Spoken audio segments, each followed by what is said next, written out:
All right, good morning, everybody. Hope you're all having a glorious, glorious Tuesday. You ever have one of those days where you don't feel tired, but your brain just doesn't want to work in the morning? Because I'm having one of those days. I felt great, I got up, I got all my stuff done before stream, but I feel like I'm moving through molasses the entire goddamn time.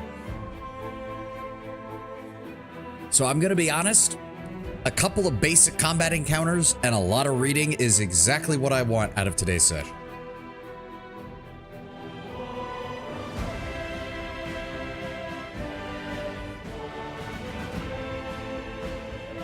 Why did he name it a seafood emote? That doesn't even make sense. It looks like something out of WoW, honestly. It looks like something from the old gods. Oh, fuck. I did forget about that. I forgot everybody else needed to level up. Fuck. Well. Alright, level 16. Let me see here. We can go for 2 more points of dexterity, which will give her another +1 to her hit.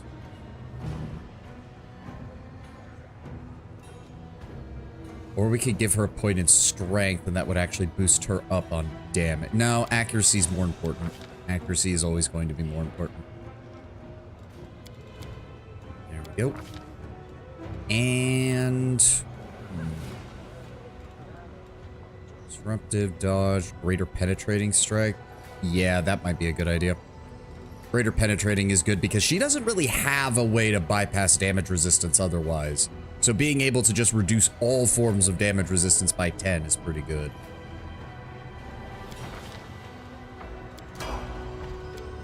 Ulbrig. We can go ahead and give you another point in strength. Thank you. Athletics, mobility, nature, perception.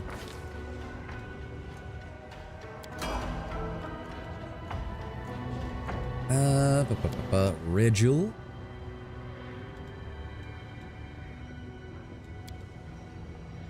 Oh, good. Finally, he's getting another actual ability. Thank God. Again, his dex. Well, no, he does have the ability to use dex for damage, so this is still good.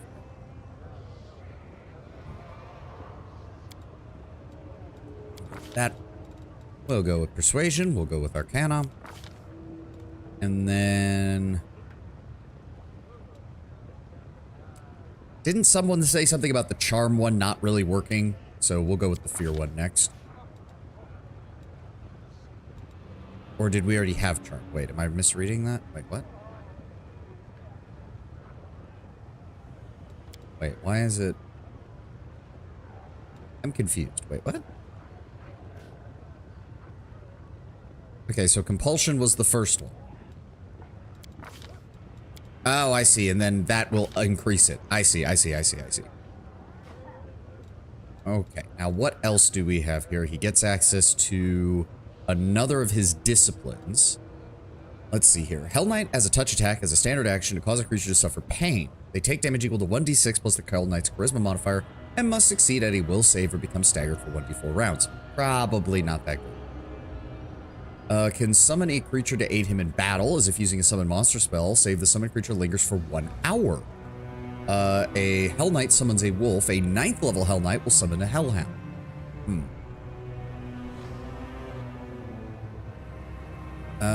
Whenever they use Smite Chaos on a creature, it can impede its mobility. They are affected with slow unless they pass a successful will save. Are you a fly that is also a dragon, or the species dragonfly? I am an actual dragonfly. Yes. Whole thing, Apollo. Bug VTuber. Yes. Let me slide back down here. I've got to get better toggles for that, so I don't have to actually select. I lose track of my mouse half the time when I have to move it between the multiple monitors. Where was I? Tracker, shackle. Unfortunately, they still get a will save for that, so.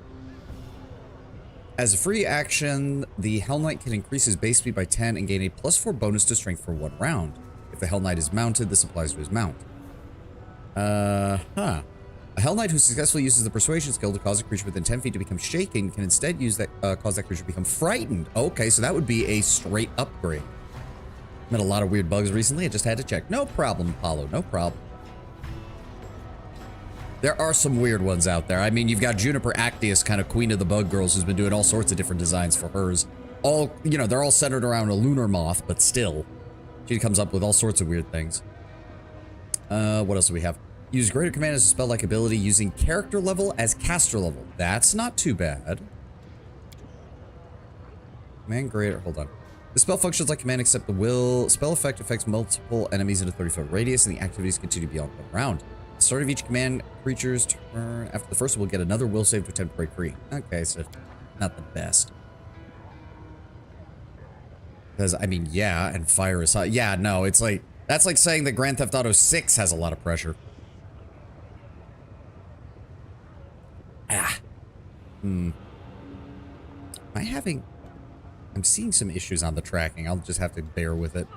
And lastly, Censor.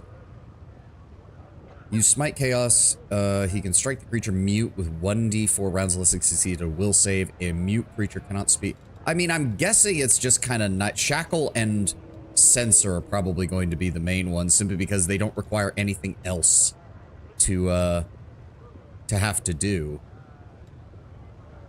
Yeah, we'll go with Shackle first, because he's more likely to fight things on the front line, which genuinely usually have lower will saves.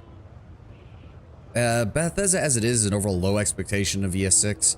I don't think there's much faith anywhere left. No, and there's just not. There's just not. I mean, I'm always open to being surprised, but it's Bethesda.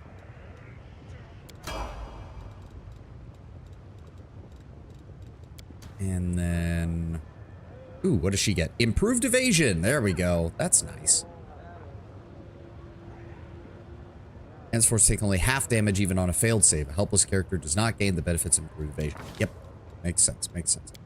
28 in dexterity. Jesus Christ.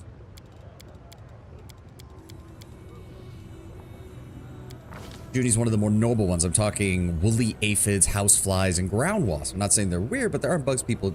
I mean, I'm not gonna lie. If, I mean, it's nice to see that there are some more out there stuff. Like, I mean, I think, I'm gonna be very honest, I think Matara Khan deciding to go full cockroach kind of brought out a lot of people who are like, well, fuck it. If people are gonna be doing insects that people usually don't want to think of, why not do some of the weirder ones?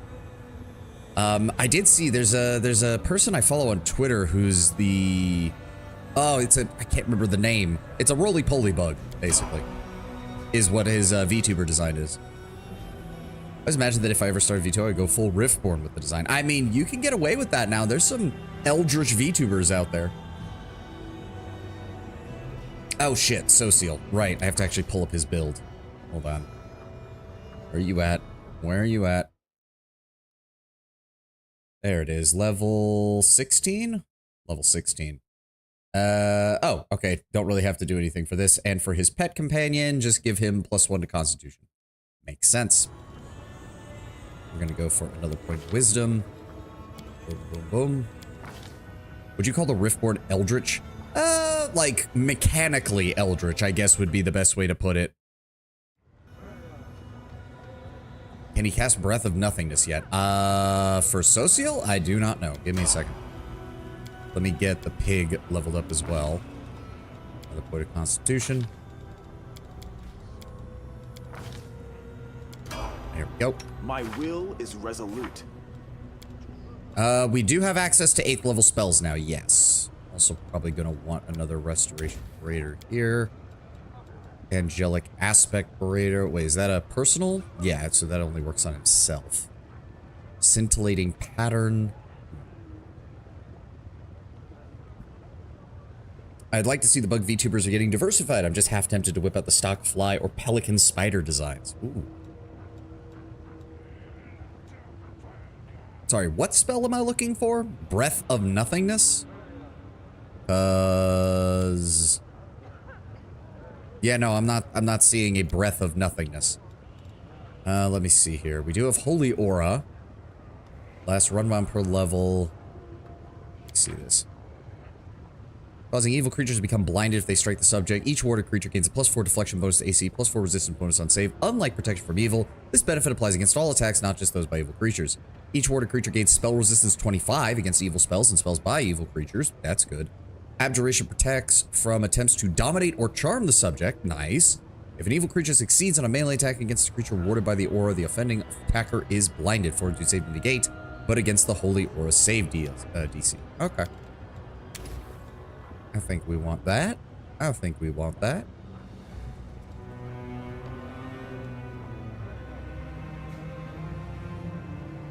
We'll go ahead and grab a Create Greater Undead.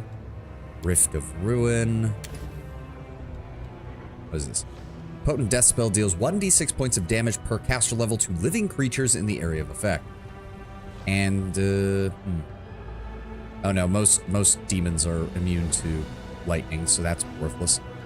Frightful Aspect has been working good for me. You become a larger, awful version of yourself and horrify the enemies. See, the problem is I keep him mounted up, so this isn't as good because it prevents him from being on his mount. 10 plus half your castle, emitted aura that emanates 30 feet from you. Enemy creatures within the aura are shaken. Each time a creature shaken by this aura is hit with a melee attack, that creature becomes frightened. At the end of the duration, is no longer affected by the aura. The aura's effect is a fear and mind affecting effect. Oh no, wait, does it actually... It doesn't seem like it... Does it actually make you bigger? You forgot you're writing, that will kick you off? Oh, okay, yeah. Yeah, no, Sociel is pure support. That is his entire reason for existence in this build. That's all he's here for.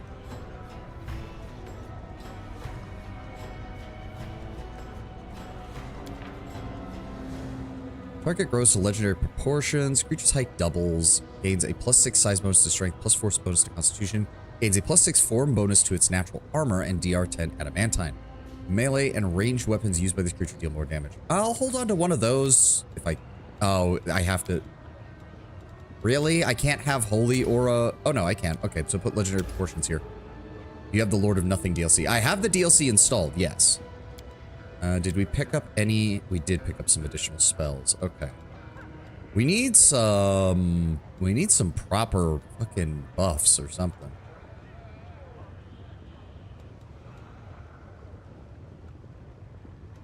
That makes them deadly to undead. I doubt we're going to see much of that.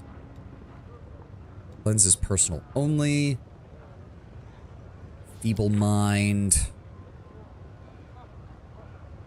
-4 penalty to the saving throw. The problem is, Sociel's not really that great as a save or die specialist either. I would much rather just have buffs, so... Oh, okay, yeah, we have many more buffs here. Divine Favor. Shield of Faith, he's actually getting to the point where his deflection bonus will actually be useful. Unbreakable Heart. What else do we have? Strand of the Tangled Knot, because that's just a straightforward... Yeah, not affected by target's spell resistance. The next single attack made against you takes a -10 penalty. If that attack is a critical hit, is instead treated as a normal hit. Not the worst idea. Man, Fire Belly, Magic Fang.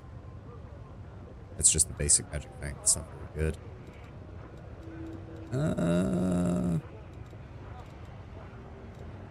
Let's grab another Divine Favor. Let's grab another Unbreakable Heart. And then we'll grab another Bless. I did it. Level 1, level 2. Protection from Evil, Restoration Lesser. I mean, Restoration Lesser isn't as good. I can probably swap those spells out here soon. Let's grab another Bone Fists. Saving throws against fear. Lesser Animate Undead is honestly worthless at this point. It should be a 7th level spell.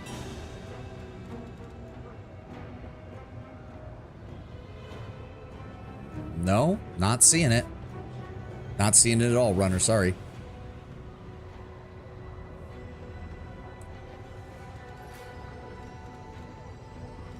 But hold on, let me get back to my 2nd level spells here. Grace, hold person, inflict wound, paralysis, sound burst, summon elemental, resist energy, protection from alignment communal. I'll go ahead and grab a second of those. A line weapon. We have ways of getting past the demon's damage resistance now. A line weapon's not that good. Does this game support dark or evil clerics, or are all cleric subclasses subversion good? No, you can get clerics of evil. There are even some spells that get bonuses for being cast by either good or evil aligned clerics. I'll look one up here in a moment. Arrow of Law. Let's go ahead and grab Aid. Start bringing in some actual buffs. In fact, swap out Find Traps. We don't need that. I don't think we need Grace either. Prevents attack of opportunity. Yeah, no. Let's get some more buffs in here. We've got Prayer. I'll grab another one of those. In fact, I'll grab 2. Grab a third Resist Energy. Honestly, regular Animate Dead is useless at this point because they can all get one-shotted. They're really not that good. Let's take a Dispel Magic just in case. And we'll take a Magical Vestment to support. Grab another Crusader's Edge. And as for 5th level spells, Slay Living, True Seeing, equal to 12 plus your caster level. So that would be 28. That's not bad. I like the idea of some elemental like screw you, find a fundamental aspect of your reality. I have a weakness for religious imagery and themes in RPGs, especially with unusual themes. But yeah, evil is possible. You can easily do evil cleric. And like, if I remember correctly in Pathfinder, I believe clerics make better necromancers than wizards, but that's more on the tabletop than anything. Cure Light Wounds, Breath of Life. Again, I would appreciate some more actual, there we go. Allies in this area gain a +1 sacred bonus on attack rolls and saves, +1. Okay, that's better than nothing. Sacred doesn't stack with, or sacred is a rare option, so there's plenty. Yeah, like here's an example: spell descriptor evil. Now, in the tabletop game, it means that only a cleric of evil alignment can actually use it. Whereas on this, if I recall correctly, with the way Owlcat did it, is you can still slot it, but it's not as effective. Any enemy? Well, I mean, we're gonna overwrite that here in a second. Serenity, Raise Dead. We have choices of Flame Strike, Curse of Magic Negation. What does this do? A negated spellcaster has their ability to manipulate magical energies disrupted. They gain spell resistance equal to 10 plus your caster level. The spell resistance cannot be voluntarily lowered. In addition, anytime they cast a spell, they must make a caster level check, 1d20 plus caster level, against their own spell resistance. Okay. On a successful check, the spell is completed. The spellcaster's spell resistance is removed until the start of the next turn. Failure indicates they failed to muster up the magical ability to cast the spell, but the spell is not lost and may be attempted again. Any feats or abilities that aid in bypassing spell resistance help with this check. Luckily, a lot of enemies don't have those, so that's not the worst idea. I like that. Curse of Magic Negation. Wait, what's the range on that? Oh, it's touch range. But still, it's pretty powerful, and he does have his mount.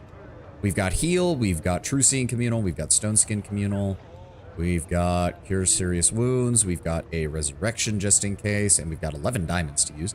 What defines if you're an evil cleric or not, which god you're a cleric of? So, in addition to alignment, Tenwin, clerics choose domains depending on which god they worship. Each god usually has, I think, 3 or 4 domains. Most good and evil gods have good or evil as one of their domains.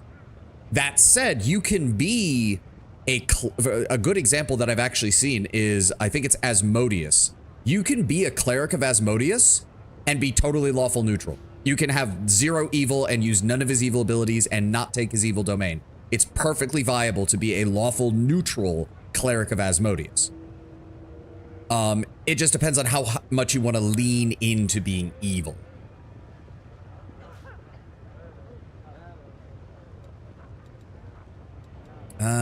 Okay, so that's good. Level 8, we're good. I think we get level 9 at level 18, I want to say, is when we should get it. Speaking of spells, did you get any more spell slots? You did. Let's go with... Having backup resist and protection from energy is nice and all, but... Is there anything else that would help?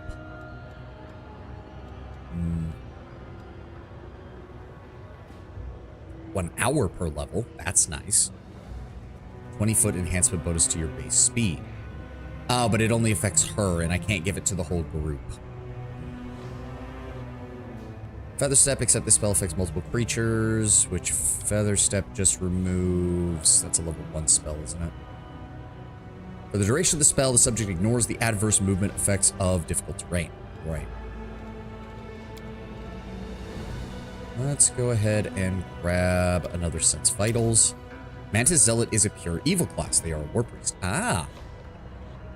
I think maybe a mod removed it because I have it. I don't see anything about patch notes. According to the Kingmaker site, it's unintentional that Orcs and Clerics get it. One of the bug fix mods that I'm running might have removed it then if it wasn't meant to be there. So.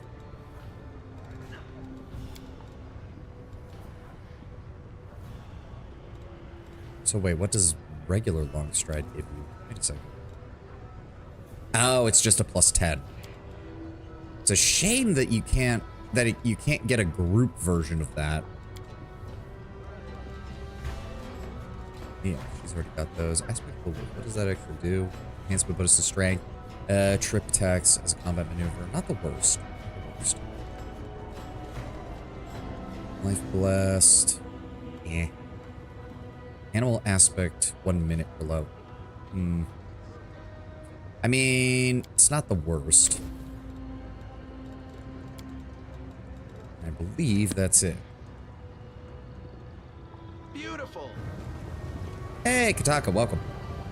It's a really good spell. Let's Social do some damage. Well, as I said, he's not really there to do damage right now. I don't even remember what we were doing. Right, we helped the kid. The Midnight Isles, the abyssal realm of Nocticula, can be found in Ishiar, the great ocean of the abyss. Let's see what we can do. So we need to figure out where else we're going. Oh, are these guys just blocking my way? A group of dirty beggars in tattered clothes have gathered around a handsome young man with a messy dark hair. The crowd is clearly hostile, but he doesn't seem to notice. He gives the beggars a charming smile, completely oblivious to the sharp shivs glinting in their hands. Jailcott. The young man has a glove puppet on his hand, a dragon made of rags with buttons for eyes. He raises it up and begins to ventriloquize in a surprisingly deep voice. Hey, you lousy parasites, who's in charge here? The young man lowers his puppet and beams cheerfully, addressing the crowd normally in a warm and friendly voice. I would like to invite your leader to a romantic dinner with candles. I'll pay for everything, of course. Don't interfere? The beggars begin to whisper amongst themselves, and you catch a few snippets of their conversation. He's crazy, leave him be, and what if he bites you before the crowd disperses? The young man jots something down in his notebook. Okay, so here we go. We're just using insanity as a way to get rid of the crowd, I suppose. Where's he going? Huh? Oh. What's that? What? I don't see anything, game? I don't know what you're talking about. Hey, no, but seriously, where I see something over there. Where? Oh. Okay. Fair enough, Wendewog. What is this? Can't make the demons wait. Sense something. Where? Okay, so he went Bad Luck Tavern. The flow of lava rushing through Alushin yards through the ocean originates from somewhere at the top of the city. I'm going to guess Nocticula's palace. That would be my guess. Oh, okay. Alushin, you're a guest. Citizen. Hey! Familiar face. What? The halfling with a horribly burned face and crimson whiteless eyes looks strangely familiar. After a moment's recollection, you remember his features. This is the sobbing man who stumbled into the nest of Vescivores. Oh. Lucky for him, you arrived just in time to pull him out of that ditch, only for him to end up in an even more dangerous and sinister place. Really? Your pincers are blocking Dalek? I can put him down. It's all good. It's all good. That's why I had them design a toggle for that, so they're not always in the way. Ah. I saved you from those Vescivores. For a few seconds, the halfling is silent, stunned, and then exclaims in excitement. From one eerie eye, a single bloody tear appears, out of sheer emotion. I thought your voice was familiar, but for the life of me, I couldn't remember where I heard it. It was you. What a surprise, a joy. I thought it was a goner, and you grabbed me by my skivvies and snatched me out of the claws of death. Never had the chance to repay you. But when I came to, I looked around and there were crusaders everywhere. My first thought was if they got me, they'd caught up to me, those pious dogs. I hadn't noticed that I was unbound and unguarded until later when I took off running. I wasn't right in the head, you see. Nasty fever. Hadn't seen the chance to meet my savior, but not this time. I'm not going anywhere. Here. Take this old salmon crow. Take this for old salmon crow, the scoundrel who still lives and breathes instead of lying dead in a blasted canyon. Okay, he gave me something, but I don't know what it is. What's wrong with your eyes? I thought we healed you. The halfling grunts grimly. The Vescivores left something behind, acidic slime, or probably the wretches laid their eggs, I don't know. Whatever it was, on the 7th day my left eye went dim, and on the 9th some sort of shadow spawned in the right one, and it kept wriggling in there. A healer in battle bliss cut out my old eyes and sewed these in instead. Now I can see in pitch darkness and tell difference in temperature and do a bunch of other things. A master of his craft, that healer was. Very ruthless, though. Love the idea of an evil cleric that worships a god they specifically know for good things by doing illegal acts that still benefits the community. Like he builds an orphanages and teaches the kids to steal from corrupt nobles to pay. To pay for the orphanage, but the kids off the street, the greedy and corrupt nobles are finally paying for their crimes. That seems, yeah, that's a little more chaotic than good or evil.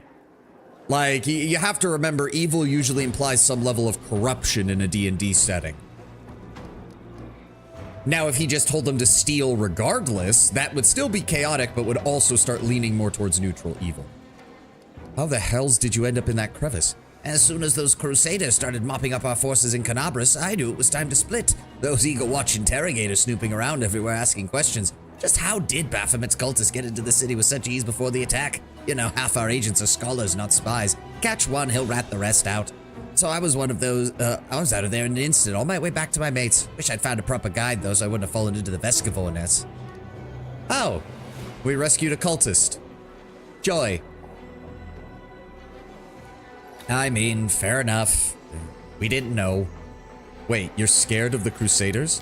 I was legging it away from Canabras. Couldn't shake the image of the gallows they'd have for me and treason and all that. You wouldn't believe all the stunts I pulled. Smuggled Lady Monago's letters into the city, hit a couple of cultists under the guise of merchant guards in my own home, brought Faxon into the Tower of Estrad, did some research on the Blackwing Library for Lord Xanthir. Who showed the demons where the Crusaders' barracks was on the first night? That was me. They were all cut down, unarmored, and half asleep. When the resistance gathered at the Defender's Heart, who was it that found out and told the demons about it? That was me again. Whole thing hinged on messengers and spies like me. That's why the Crusades would have gladly hung me if I were ever caught. As a neutral, good character, you can go around killing, so the bar for evil's pretty high. Again, the evil usually implies corruption or intentionally causing harm for the sake of your ideals. There's certain lines you have to cross to be actively considered evil in a D&D setting. Just don't forget, that doesn't mean you can't have antagonists that are good aligned. I mean, fucking the Dragonlance universe made an entire bit about that, of their apocalypse event was caused by a lawful good deity becoming too lawful and too good. Why work for the demons? Oh, for wizardly knowledge. I've always been curious to a fault, especially when it comes to magic. Once I was allowed near a wizard's books, there was no stopping me. I met a guy who led a whole bunch of banned books. It wasn't until later I found out he was an apprentice of Xanthir, the Plagued One himself. Oh, now that one knows a lot. I used to be one of his apprentices too. That's how I chose my side. What are you doing in the abyss? The halfling gives you a sly smile, which looks rather creepy with his new red eyes. Same thing you are. Hiding. You must be one of Baphomet's agents too, right? Why else would you hole up in this dump with me instead of fighting over in Galarian? I've got a keen eye. I can spot a fellow cultist from a mile away. Sam Crow grins smugly, clearly proud of his own insight. I almost wish I could just tell him who I was. Like, I don't even want to attack him. Like, we saved him. He, you know, there's nothing I can really do. I now know his face, so his value as an operative has just dropped to 0. So he'll be lucky to survive if Baphomet ever finds him. But, yeah. I wish we could just tell him. It'd be hilarious. You take care now. Remember, this is no Galarian. Things are rougher here. Okay, but seriously, what did you give me? Ashmaker. Flaming burst, monk weapon +4. Oh, okay, so yeah, it's just a, grants its wielder a +2 bonus on attack rolls and to caster level for all evocation school spells. Not bad, not bad. So they're fine with people from Galarian just walk around here? Alushinura is. Remember, this is ruled by Nocticula, and her whole thing is trying to build, like, a city for demons and mortals. Because she's the master of the succubi, after all. It'd be pretty shitty for a succubi city to not have, you know, all the comforts of home. A wrinkled demon with broken fangs and a missing eye stands before you. The eye socket is occupied by a large, squirming, multi-legged insect, yet it seems not to cause the demon any discomfort. He greets you with venom in his tone. Welcome to the bad luck. Name's Burgaz, innkeeper. Our establishment upholds a high standard of service and that it's better to eat and drink here instead of in a ditch. You sleep here at your own risk, you drown the rest of your life in the cheap swill, and you purchase goods of the highest quality and of the most dubious of origins. Kind of have to be strong enough not to be made a slave? Yep. Or you have to either be strong enough or stealthy enough. It's one or the other. Because remember, Nocticula does respect those who are able to just connive their way out of trouble. Upon giving your entourage an appraising look, the demon adds in a silken voice, we also accept payment in gold and slaves. What about dragon bites? Do you accept those? I'll show you payment, big meanie. So you're saying my swarm keeper ranger that I've written down as lawful neutral is neutral evil because she can and assassinates people to help pay for her ill brother's medicine. I mean, technically yes, because assassin used to be a class that was restricted to evil alignments. You had to be lawful evil, neutral evil, or chaotic evil to do it. And in some editions of the game, you had to be either lawful or neutral. They wouldn't even take chaotic. I feel like he's gonna laugh in my face if I ask him this, which is why I need to. Where can I find Nocticula? The demon goggles, then bursts into a deafening laughter, tiny bugs flying out of his maw. Wiping away bloody tears and giggling, he grabs a particularly nimble insect and tosses it back down his gullet. You can find her in the palace, mortal. The thing is, she won't just see anyone. The last person who had the nerve to show up uninvited is now stuck in the catacombs and everyone calls him Scrap. Care to guess why? I don't know who you think you are, but you will not be allowed on her doorstep unless she invites you herself. And to receive an invitation from Nocticula, you've got to be an influential, renowned figure of Alushinura. And if you could do something to piss her off, sometimes those two things are one and the same. Any ideas on how to earn an invitation? The demon shrugs. Your chances are slim, but you look cocky as hell. You could try the gladiator fights and the battle bliss. Everybody loves a good butcher. The dirtier and bloodier you fight, the more respect you earn. Only fools fight fair. Prove you know the ways of the fighter's craft, and the crowd will love you if you torment the loser before finishing them off. Make them shriek, make them squeal, make them beg for death. And then you can count on having the fight of your life. You'll face a Nahandrian League champion. Your death will be a symphony of suffering that the audience will remember for decades. Most can only dream of such a fate. You can cozy up to someone in the upper city. More influential your patron, the more respect you'll have. Just remember that in Alushinura, only the most skilled of predators actually make it to the top, like the Lady Valexia. More often than not, they'll offer their friendship as an introduction to their intrigues, and they'll get into your head, twist your thoughts, make you hate yourself, and make you destroy everything you ever loved with your own hands. It's their idea of fun. If you know how to solve problems, I suppose you could go under Shamira's wing. She presides over the harem of ardent dreams in the middle city, and helps rule Alushinura. Lady Nocticula does not stoop to such trifles herself. Commanding the city is dirty and bloody work, and Lady Shamira is always in need of capable assistance, especially since she changes them as soon as they start to reek of her dark deeds. Go walk through the slums. Everyone you'll see there tried to climb high but fell into a trap. There's plenty of warnings in their incoherent ramblings. Lord Brown Bear, welcome. Okay, we're not gonna do, like, it would have been fun to tell him, but I'm not even gonna bother. What have you heard? The demon pours a shot of liquor that smells of blood and bitter ash. No problem, have a drink and we'll talk. 500 gold. I've got more than enough. Deal. What do you want to know? Tell me everything you can about the city. There's no order in the city. There never has been, never will be. There's no real laws. Demons spit on laws. The only law here is might makes right. Take anything you can, give away anything you can't protect. Obey those stronger than you, and maybe they'll devour someone else. Everyone does what Nocticula says. She splits Alushinura into 3 quarters.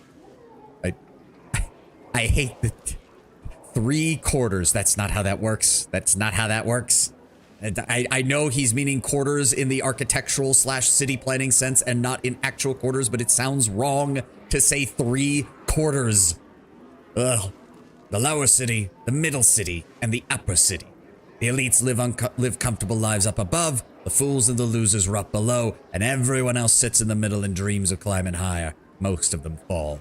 Each quarter is walled so that no one goes anywhere they shouldn't, and the best guards watch all the gates.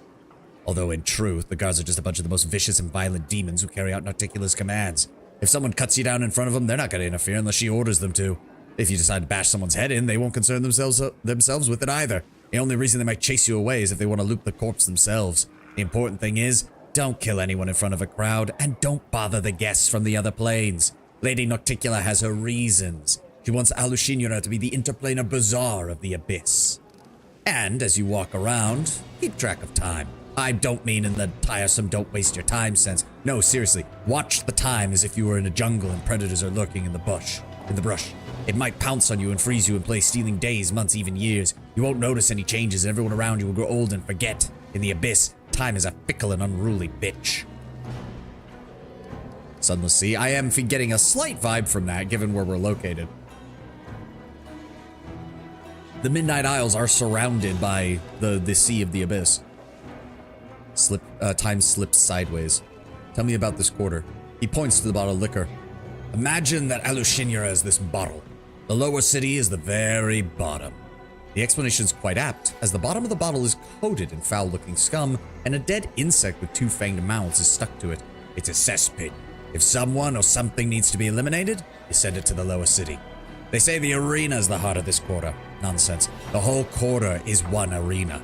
Everyone here is a murderer, a thief, a scumbag. The bloodshed never ceases. The denizens of Alushinura watch it with delight and wager on who will emerge from the lake of blood. You may think of the slums as a useless appendage, but they're actually the main source of entertainment in this city. You've also got a port, of sorts. The truth is, sailors around here dock wherever they damn well please. There's a whole load of smaller piers all along the lower city's embankment. Different dealings running out of each one. For instance, a ship made out of bone started mooring there not too long ago. Word has it the helmsmen are looking for a crew to go hunt treasure. Oh, our helmsman friend is here. That means we have access to the second part of the Midnight Isles DLC. You should drop by if that interests you. Look for the strange markings on the wall by the entrance. What can you tell me about the other quarters? Middle City is all about trade. The 10,000 Delights offers the pleasures of the flesh. The flesh market deals in slaves and weapons. Mercenaries and assassins sell the death of enemies. The most successful business person of all has to be Shamira at the Harem of Ardent Dreams. Her merchandise is the favor of Our Lady and the favor of the powers that be. If I got a nickel for every time an ancient city has a lower city which they used to punish and kill people, I would have 2 nickels, which isn't a lot, but it's odd that it's happened twice. I mean, has it only been twice? I feel like this shows up as a very common trope in most fantasy. There's always a city somewhere with a truly ancient and horrifying lower area. The upper city is for those who have everything and have no use for the rest. Imagine if you were a creature of divine power that could live in complete comfort, free of almost all limits. That's who lives in the upper city. Honestly, you'd be wise to stay away from there. In the lower city, they'll just kill you and defile your corpse. In the upper city, they'll pull your soul out through your nostrils with a red-hot needle, cook it into a stew, then force you to eat it and wash it down with a cocktail made from your own eyes and marrow. How many folks from Galarian are here? Quite a few. Most of them wear special accessories. The demon draws an imaginary circle around his neck.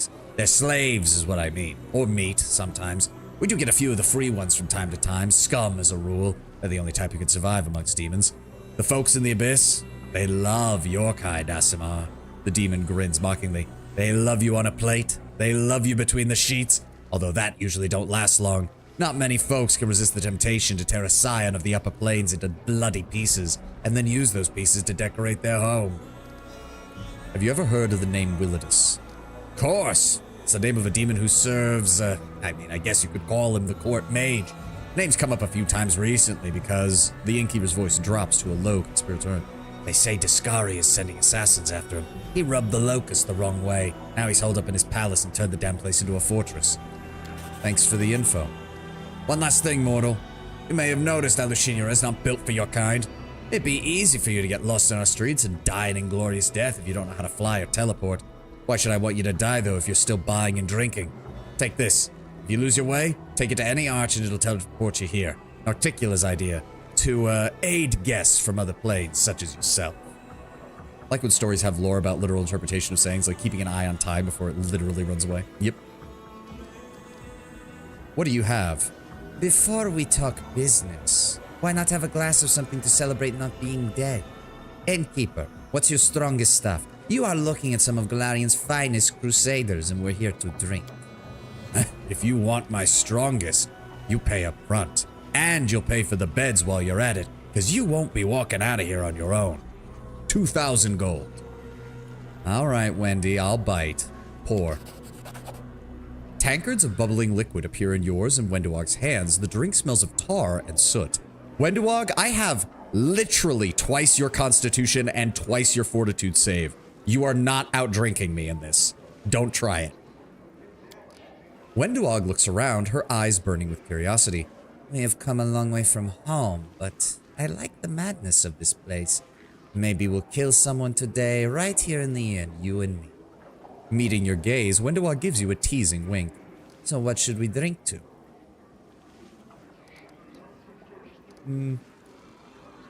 Hold on. Is this a romance event that I need to be aware of? Is this something I need to pay attention to?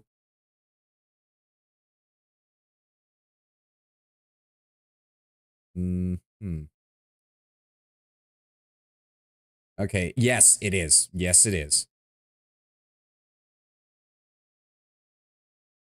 It's a... Okay, so let's be... Is it the long-awaited betrayal event? I don't think so yet. Not this one. For right now, let's just drink to you and me.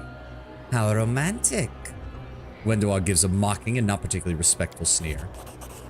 Oh, we are actually making fortitude saves. Oh dear. What is the... What was the check? I have a 32 in fortitude save. Even I don't know how I got that high, but okay. The poison brought to you by the innkeeper tastes as awful as it smells, but the impressive potency promised was no lie. Your vision is already blurring slightly, and your heart beats faster, causing blood to rush through your body, filling it with heat. Ah, delicious abomination. I swear, it's even worse than that liquor I made from the venomous spiders. But I like it. Wenduog's voice is softer than usual, more relaxed. It's just like everything. Disgusting, strong. I guess that's what tempts me about this place. What about you? Don't be so quick to judge. This place is full of deception. You're right. We shouldn't let our guard down or they'll devour us. You know, Wenduog looks at you with respect. You really aren't like the other Uplanders. Blind fools, the lot of them. But you keep your wits about you, like me. Must be why we get along so well. The tankard is raised for a new toast. Then let's drink to the two of us being alike. To the evil beasts who howl in our souls. The Uplanders will always know we're different. But they are cattle, and we are predators. And that is why we stick to the pack and never trust strangers.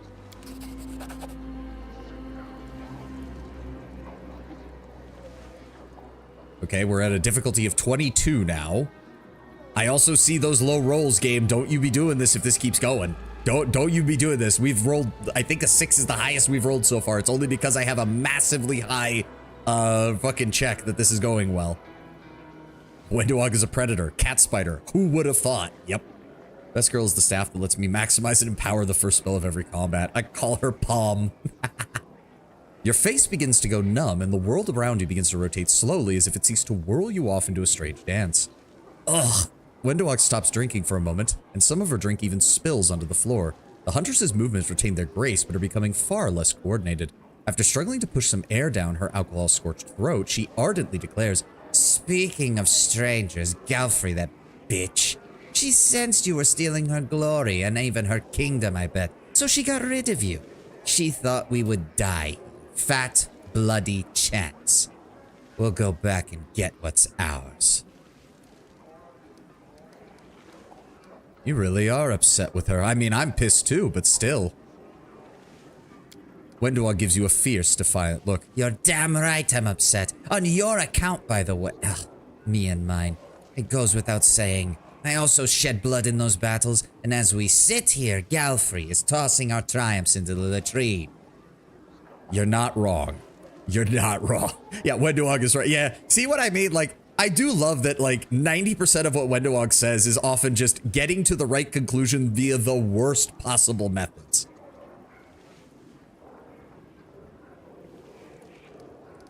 To the abyss with Galfrey.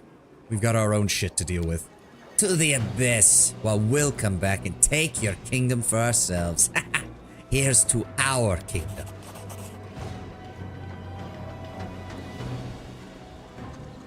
What are we at now? Okay, oh, we nat 20'd that. Hot damn. After another sip, you finally feel really good. The cozy interior of the inn invites you to stay here among its patrons, who may have their quirks, but are still charming in their own eccentric ways. And if they try anything, I'll just stick them with my lightsaber. You find yourself thinking the floor looks exceptionally soft, comfortable, and would no doubt be the perfect place for a nap. Wendowog's speech is now quite slurred, her voice much more soft, heartfelt, and surprisingly friendly. You know what? Screw 'em all. Let's stay here. What do we need those other uplanders for anyway? All their stupid rules, their orders, their chatter behind our backs. Why don't we just conquer a kingdom here? You rule it. I'll be your warlord. And we'll fight for ourselves instead of this loyalty, duty, love. God, especially love, right?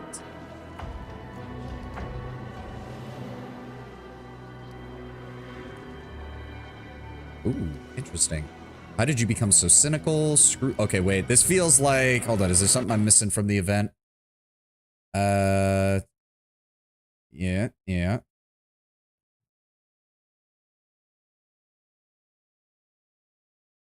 Okay. So yes, I was gonna pick that option anyway because I figured it was the one that makes the most sense. Hold on. I keep putting OBS down.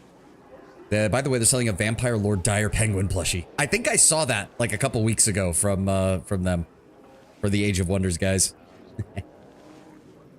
How did you end up so cynical, Wendy? The Huntress opens her mouth to snarl, but falls silent and shrugs sadly. I don't know. I'm not the one who made life this way. One great big cave where everybody just keeps eating everybody else. I think the relationship is more as long as she doesn't hurt me. The reason living in the abyss is a bad idea is because of random people shanking you. Yep. Of course they're fiction, Wendy. But what else to die for if not them? Gold, power, and a hearty meal? You could easily say that's nonsense too. Yeah, it might be foolish to die for love, but there's no shame or regret in it. I'd rather not die at all. Dying in the name of things is an uplander's game. I want to live. Wendowog forces out a laugh, but you still catch the doubt that appeared in her eyes after your words. Looking at you helplessly, Wendowog goes limp and begins to slide to the floor. It is time for this cat to take a nap somewhere. Can I hold on to you? Because it looks like the floor's about to jump up and hit me. The Huntress' claws clutch at your clothes, and she hangs onto you. She presses her head against your chest, closes her eyes. When her mind is already somewhere else, she whispers sleepily, "You'll take care of me, won't you?" Aw, that was the most adorable fucking thing that Wendowog has done in this entire game. The goddess protects us. Get back on your mount. Did that count as an actual rest? Yes, it did. 8 hours. So his spellbook should be... Yep, his spellbook is fully reinforced. Oh, prismatic ring. This ring allows casting of an improved version of the prismatic ring once per day as a 17th level wizard. The wearer can recharge this ring by consuming spells for which the sum of their levels must be equivalent of at least 9. Interesting. Huh. Here we go. We got various citizens. Word on the street is that Kavaro sees control over the succubi from Minago, but they're both alive, which means they struck some kind of deal. Gang wrecked the crap hole called the Bad Luck and finished off its owners. Now the tavern belongs to someone else. Wait, what? I'll off your enemies as if it was the puniest quality. As a member of the Assassin's Guild, I bet my life on the result. Oh, what? Crap? Oh, wait, hold on. The struggles never cease. Come over here. I'm trusting you. Why? Ah, there we go. I finished here. Thank you. Is there more? There's something in here? There is. I'm glad I was Hey, useful to hey, you. cold iron. We need that. Can't make the demons wait. What is that, a closet? Aleutian honors Aru Chalet and her friends. Ooh, I don't think Aru wants that mentioned. I don't think she wants that mentioned. Oh, okay, this place is big. Outside. Outside. There's some more stuff. The place is a little awkward to navigate. Beautiful. Okay, so this was where we came in. This is the main room. This appears to be some alcohol around here. Yep, basic alcohol. Some. Ooh, that's a ruby. Let's see what we can do. What have we got? Oh, what is this? Ledger. Most of the book's pages have been torn out. Of the remainder, only the top one is covered in writing. Mean girls are popular. Mean girls are cool. Yep. Monster girls are cool too. That's why I like her. Brew, 3 barrels. Too expensive. Better get the stuff that's gone slightly bad. Absinthe, 3 bottles for important guests. Don't waste it on the regular clients. The broth drained from the baths in the 10,000 delights. 2 buckets. Smells of meat. Add some salt and pepper. Serve as a chef's special.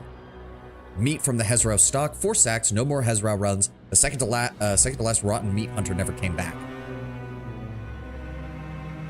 Roots, 2 sacks. Find new diggers. These ones can't dig for shit. Sean's spices, half a bucket. Use sparingly. Add to the drinks and snacks. That way more clients will come back for another dose. Oh, great. So we were drugged.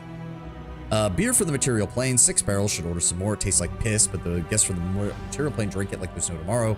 Last year's beef, 3 sacks. You can easily get rid of the smell with garlic and mustard.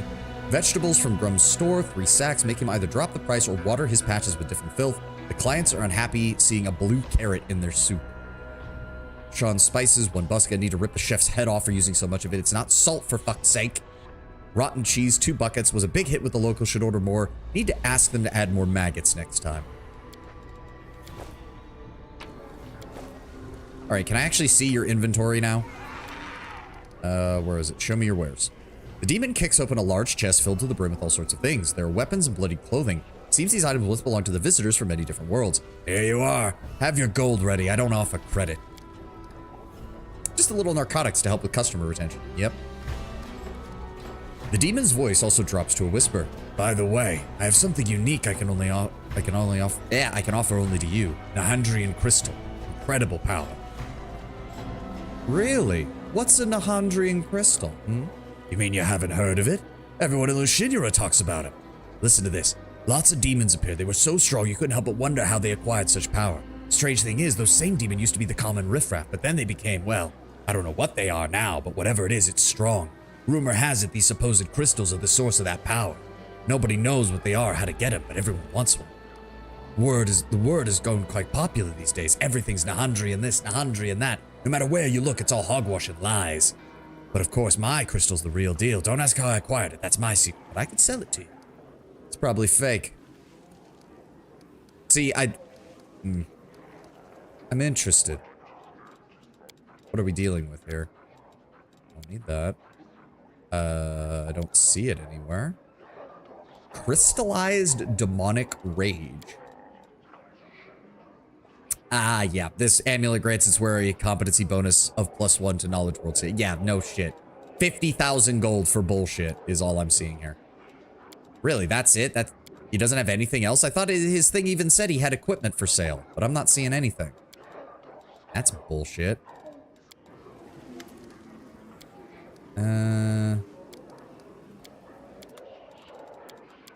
I thought maybe if I asked him again, it would refresh without this bullshit, but apparently not. Oh, well, I guess you will be where I sell my bulk items. Sort by price. Let me see here. Speed corrosive short spear. Don't have anybody who can use that. I'll keep the ash maker. Nobody uses light maces. That is a +4 composite speed bow. So we will hold on to that. Rupturing storm is a one-handed scimitar. I don't have anybody who uses those. Don't have anybody who uses battle axes.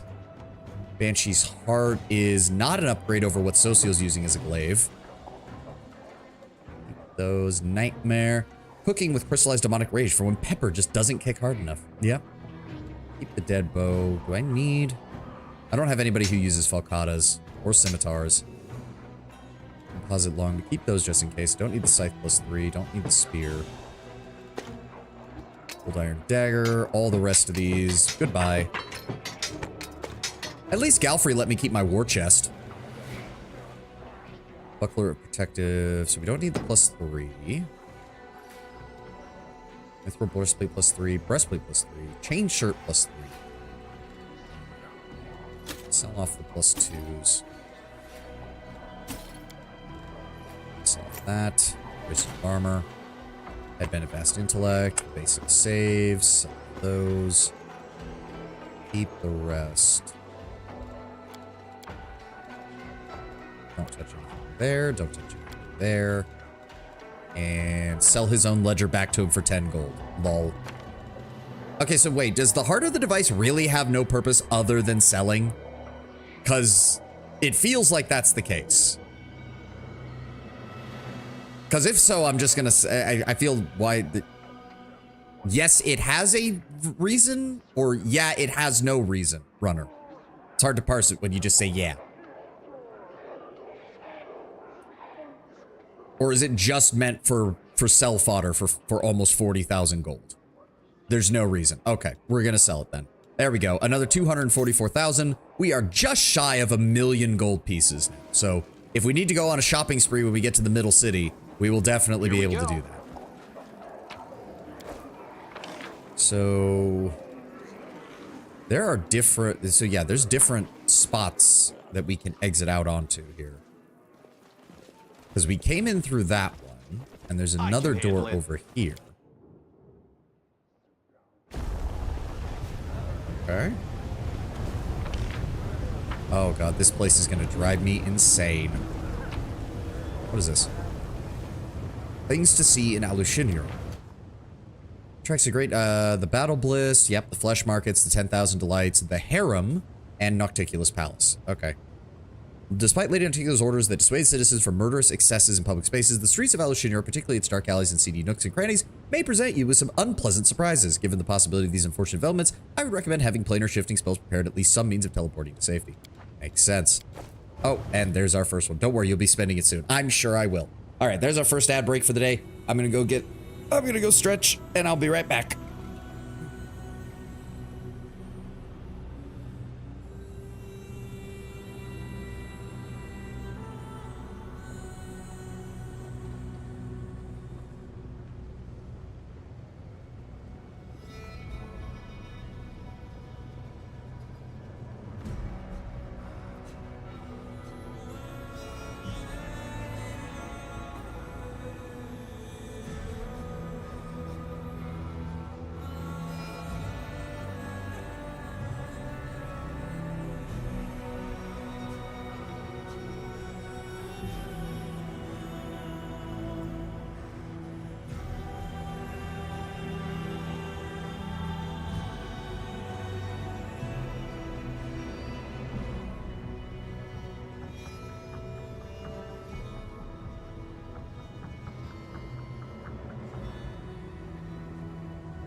Okay. But yeah, Bad Luck Tavern here. Oh, I do not like... the world map is not very helpful. It's not very helpful with this place. More Alushinura guests. The more time you spend in the Abyss, the easier it becomes to traverse. It's kind of like fourth wall break feature where you and your character both learn at the same time. I mean, I guess I kind of get that. Like, they really are trying to sell you on the whole... this is an alien environment. Oh, God. Wait. Okay. Doesn't seem to actually be affecting anything. It's just... see, that's the other problem, is that some of these movements are totally, like... they're just fluff. They're just there to look cool. But other movements change the entire layout of the area. Ugh. I've got a bad feeling my brain is gonna break. This is one of those areas where it's like, yeah, having the ability to teleport would make this place a hell of a lot easier, wouldn't it? Let's at least get this skill check. Beautiful. Okay, citizen, slave. Oh, okay, they have Thana demons as guards. Senior guard, guard. I'm assuming he gets pissed off if I talk to him. Isn't a mortal with you like celestial blood scared to walk the streets of our glorious city? Your kind's rarely seen without a slave collar. The guard takes a close look at our Ursule and flashes an interested grin. Your face is familiar. Have we met? Suddenly recognition dawns on him. Arushale, is that you? They said you defected to the Crusaders, but I always said a rabid bitch like you would never deal with mortal scum. Welcome home. Alushinira's missed you in your wild escapades. Ugh. It's awesome. You can use the world map to traverse when you know how the city moves. Oh. Arushale purses her lips and turns away, not deigning to answer. Her face has grown deathly pale, and there is despair in her eyes. What if I want to go through? The demon sucks his teeth and replies, his voice tinged with lazy menace. Now can do. This quarter is where decent people live. When they want to dismember someone, they can go to the lower city. We're standing here so they won't be bothered by the riffraff that wants to dismember them. Believe me, you don't want to go there. The slave traders have magic collars that fasten themselves around the necks of chancers such as yourself and drag them straight to the cages. I see. I see. We'll see about that. We'll see about that. You're lucky that I have so much exploration still to do. Oh, and there's the upper... Oh. Okay. Something over there. What? What did you see? Is it... Oh my god, it's all the way up there. Here we go. It does occur to me, since we're in the abyss, shouldn't Arushale have regained her ability to teleport? Like, at will? Oh. Why did you flash? I can handle it. I used to be a successful slaver once, but it took just one word from Shamir, and here I am, banished to this rat hole. You can do quests or intimidate if you want to see. I mean, I want to do quests. I do want to do quests. Okay, so yeah, Nexus and the Bad Luck Tavern. Okay.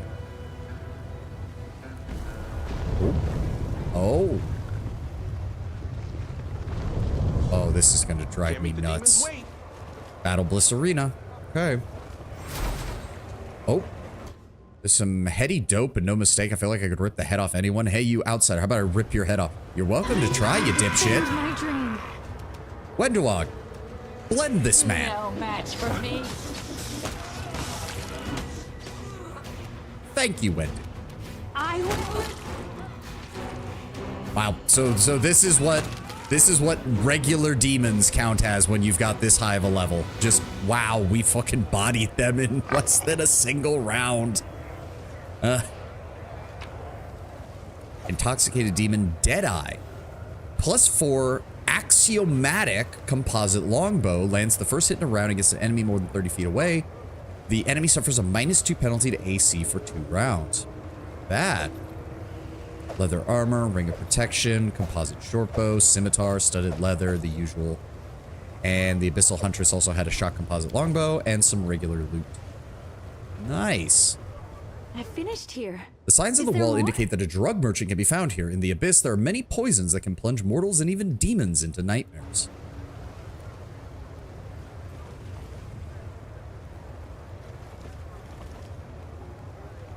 Beautiful. Do I want to go to the arena just yet? Part of me wants to get, like, all of these unlocked, because I feel like we're going to need them. Made a Goblinkin Wizard King, the God Wretch Krishak Corduron, the Lord of the Wretchlings of the city-state of Thorncath. I do appreciate Age of Wonders 4 just being able to throw a bunch of stuff at the wall and be like, yep, that still sounds pretty epic, don't it? Let's see what we can do. We got some of those, we got some of those. Guardian Minotaur. Guardian Minotaur. Oh. Oh, it's this guy again. A handsome young man with tousled black hair strolls casually towards the demonic surgeon.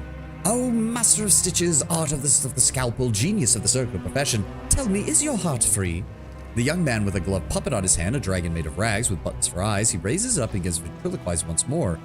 Also, you do have an hour of free time tonight. How about a romantic dinner? I'm just gonna watch. This is insane. What is this man? No, I would not say that my heart is free. Right now it contains 3 copper rods, 200 grams of enchanted quicksilver, and a fair dose of Lamia liver extract. He pauses and gives the young man an appraising glaze.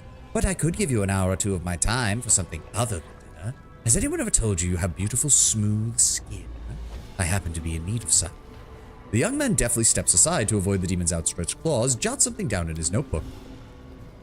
What the fuck? Who is this man? The world has suffered enough. He has to be related to the trickster story or something. There's no way he isn't. Like, this is too random. He is him, apparently. Did we run into Dracula Flo's fucking Galarian counterpart? A demon in a blood-splattered apron fussily shoves a few foul-looking chunks of flesh into his apron pockets. His fingers are fitted with horrible steel claws, and you hear the unpleasant sound of metal upon metal as he slides them against one another like scissors. He looks in your direction with an insane grin, and his voice makes your skin crawl. Are you one of the gladiators? Are you in need of a healer? Or are you here because you want to become more powerful? The demon glances at Wenduog with interest. Who created you? How many animals were killed to make you? Your mutations are extremely attractive, and your body radiates strength. He reaches out a hand towards Wenduog. Wenduog's voice is soft in an almost sultry purr. Touch me, and I'll tear your hands off with my teeth. Please, go ahead. Give me a reason. I have no idea who he is, but I respect the hustle. Yep. Who are you? I am the most important person of the Battle Bliss. I am a healer, or as they call me, a stitcher. I drag the poor bleeding fools from the arena and stitch them back together piece by piece.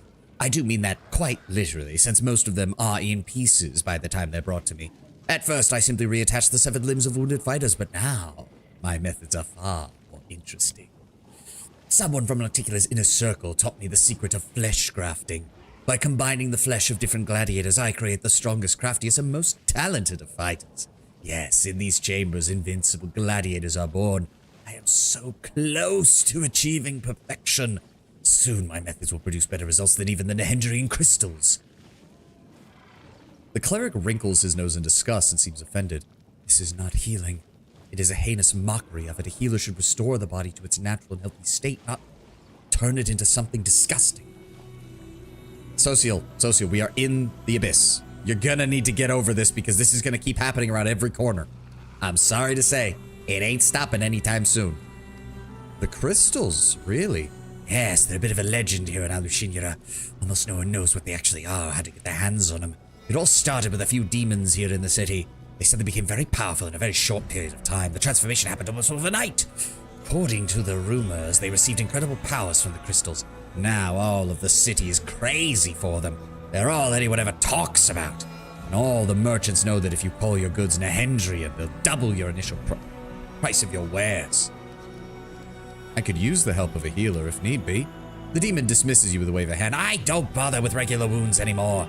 They are not worthy of my craft. Just drink a potion and you'll be fine. Okay, but do you have anything else is the question. Potions, death ward, that's actually kind of nice. A couple of scrolls. Nothing too major. I was kind of hoping you'd have something decent. A stern but tired-looking tiefling observes you politely. His clothes look expensive, even tasteful. He's carrying a large bag, and every once in a while it moves and twitches as if something is inside. Welcome to the Battle Bliss Arena. The name is Zeklix. I'm the arena steward. Imangaleth is the master of the arena, but I help manage the affairs. You look like you're new here. You come to spectate the fights or participate? He can upgrade you and Nenio? Ooh, interesting. The tiefling has a surprisingly open and honest face. After all these demons, he looks strangely normal. The tiefling looks you up and down with the calm professionalism of a person doing an unpleasant job with diligence. I would guess you're one that draws their power from the elemental planes. Quite a rare ability in Alushinura and for demons in general. Your gift could be a fine selling point. Very useful for a gladiator. Imangaleth. I remember a demon named Imangaleth. A vile, cunning murderer. But he had a way with words that was just as deadly as his skill in battle. There's a rustling sound within the tiefling's bag, and an imp peeks its head out to look at you. He has large, drooping ears and stares at you with huge, unblinking eyes. Then, as if suddenly shy, he darts back into the bag and vanishes from sight. What can you tell me about the Battle Bliss? What would you like to know? The arena's operations are simple. It functions like a pyramid. The spectators are at the lowest level, regular gladiators on the next tier, followed by the members of the Nahendrian League. The champion towers above them all. The master of the arena stands upon his shoulders like an omnipotent god. Who's the current strongest fighter in the arena? The champion's title is currently held by the incubus by the name of Gelderfang. He is the deadliest of Ergmangaleth's fighters, serving as his personal bodyguard. He is a true artist of death and destruction. Of course, there are other fighters in the Abyss who are more dangerous, but no one can kill like him. He does every death exquisite, prolongs the agony and sufferings of opponents. He can transform any fight into a spectacular show. He turns combat into a performance and knows how to create a dramatic spectacle out of the most mundane of matches. There are only two things Gelderfang wants in life: pleasure and murder. They are his obsessions, and he feeds that obsession every time he steps into the arena. After all, everyone in Alushinura knows his name, and the audience yells it at the top of their lungs every time he kills one of his rivals. You mentioned someone else ran this place. That would be the demon Ermangaleth. He is a Cambion born of the Abyss and the offspring of an incubus and a mortal woman.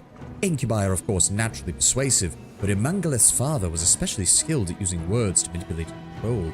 His son inherited his silver tongue. His ability to influence a crowd is unmatched. With just the sound of his voice, he can instantly instigate a riot or make a screaming group of demons fall silent and listen to his every word. When he warms up the audience, the spectators are ready to jump into the arena and fight the gladiators themselves. What is the Nahendrian League? It is an odd name, I admit, but in keeping with the latest trends, Nahendrian is a very popular word in the city these days. The League is led by the current champion, Gelderfang, and only the finest of gladiators can become members. The fighters of the League belong to Ermangaleth, but not all of them are demons. Alushinura serves as a crossroads of many worlds and planes. Fighters come from many a different place to perform in the arena. I've heard of the crystals. Do you get them as a member of the League? Zeklix gives you a faint smile. They'd like you to believe that, but no, I'm afraid. The members of the Nahendrian League are no different than the Nahendrian booze vendor in the tavern, or the Nahendrian whip supplier at the flesh markets. None of them have access to the crystal.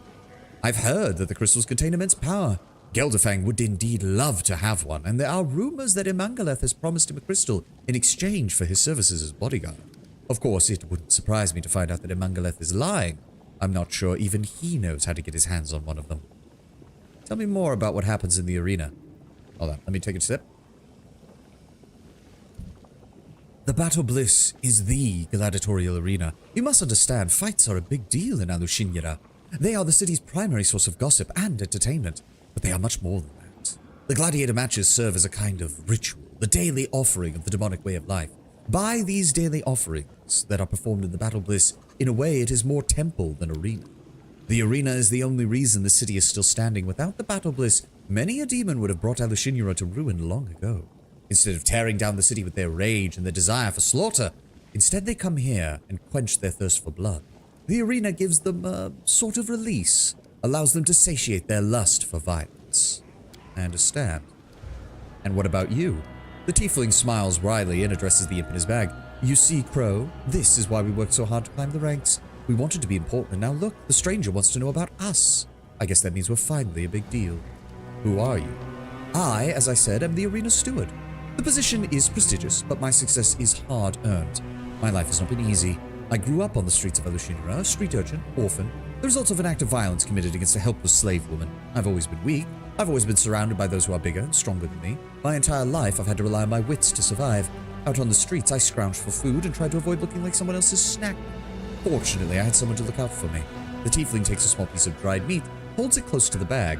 Quick as a flash, a scrawny paw darts from the bag and snatches up the treat. I like that the MC knows more about the crystals than even powerful demons. The Knight Commander slowly becoming him over the course of the game, involved in things that even the demons don't know or understand. Yep. No, it's a nice little touch because we can see where they're starting to, the information about the crystals is starting to percolate through the Abyss, but you can easily tell why Discari and the others have been so tight-lipped on it. And also it's hilarious that we're suddenly having way more information on this than the vast majority of people we've run into. Crow has been my companion for the longest of times, my partner in business. Together we saved up our money, one coin at a time, made allies, sought out opportunities for advancement. We've worked hard to climb the ranks of this society. In the beginning, the goal was simple. Never starve again. Never live in poverty again. Never fear for our lives again. Trust me, such goals are not easy to accomplish in the Abyss. You must be very influential in the city to achieve any one of those three. But we've managed to make our goals a reality. In fact, we've been doing quite well for ourselves in Alushinira. And what is your role here? Imangaleth is an artist, not a clerk. That is why I have so many responsibilities. I search out and recruit new fighters, I make the fight chart, arrange the fights so the opponents are evenly matched, and of course, I organize all of the matches. Unfortunately, my master has a habit of interfering with my work. He's been very involved lately, and as a result, the fights have been, frankly, terrible. The combat runs into meaningless carnage, no skill, no strategy, and of course, no one wants to place bets on fights like that. Everyone already knows who's going to win. They aren't even fights anymore, they're just public executions. It's a form of entertainment as well, of course, but it's not what our audience craves.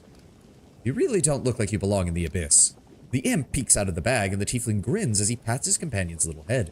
That is because I like to stay organized. When I was growing up, I made mental lists of my possessions, my money, my enemies and allies, my schedule and my goals. I was weaker than everyone else. These mental calculations helped me to survive. It was the only advantage I had.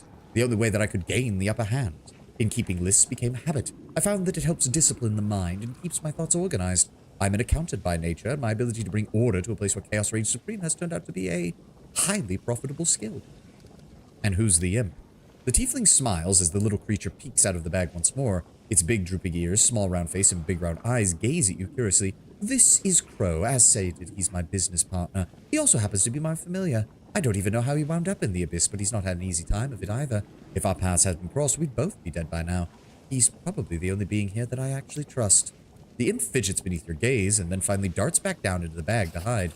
It is odd to see an imp, an infernal creature, here in the Abyss. The fundamentally chaotic energy of this place must be repugnant to a creature born on the plane of order and evil. The imp is from hell. How does he manage to survive in the Abyss? Zelix looks at you with respect. It is nice to know a person who actually knows the difference between an imp and a quasit. Yes, Crow is a devil, though one of the lesser ones. I honestly have no idea how he ended up here, but at the time we met, he was extremely unwell. Staying in the Abyss is not much easier for him than staying underwater would be for a mortal. That's how I spent the first real money I managed to earn here on this fine, stolen-to-order bag. It had magical symbols sewn inside as to make its interior bearable for Crow. Okay. What would it take to get a meeting with Imangala? The imp pokes his head out of the bag in surprise. You seem to have aroused his curiosity. His sad, drooping ears perk with excitement. He stares at you with his eyes. You wish to speak with Imangala? I'm afraid that is simply impossible. Imangaleth never communicates with anyone save his most trusted aides, and Geldafang is under strict orders to kill anyone who tries to even talk to his master without permission. Imangaleth believes that minimizing his contact with the outside world will make the audience in the arena want him even more. Alright, so we can obviously become a gladiator here. Now, what did this guy say? Can you make me stronger? The healer looks at you eagerly. You hear the shrill screech of metal against metal as he rubs his steel claws together excitedly. For 30,000 gold, I'll stitch you up something better. Much, much better. I beg you to reconsider, Commander. The power he promises is tainted by corruption.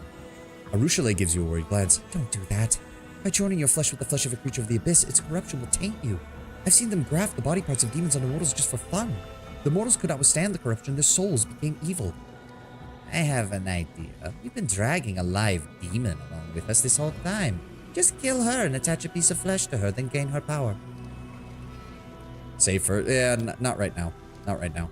A shame. You could have been made magnificent. Never mind. I'll consider that. I mean, that did throw up some big fucking warning signs there. I finished here. Ooh. Is there more? Acorn pie. We already have that one? I thought we already had that one. Sort by type. Yes, we already have that one. Alright. In case you don't like it, it's good though. I mean, it doesn't...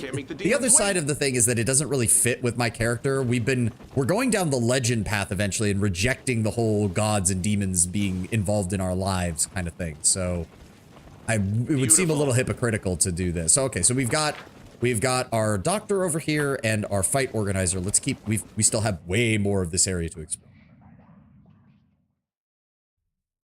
Way more of this area to explore. Oh dear. Okay, I don't like that it's... See, I do wish these animations were a little bit faster, because it's a little annoying having to deal with that. Okay, and then if I... Oh. Wow, there's some regular gear.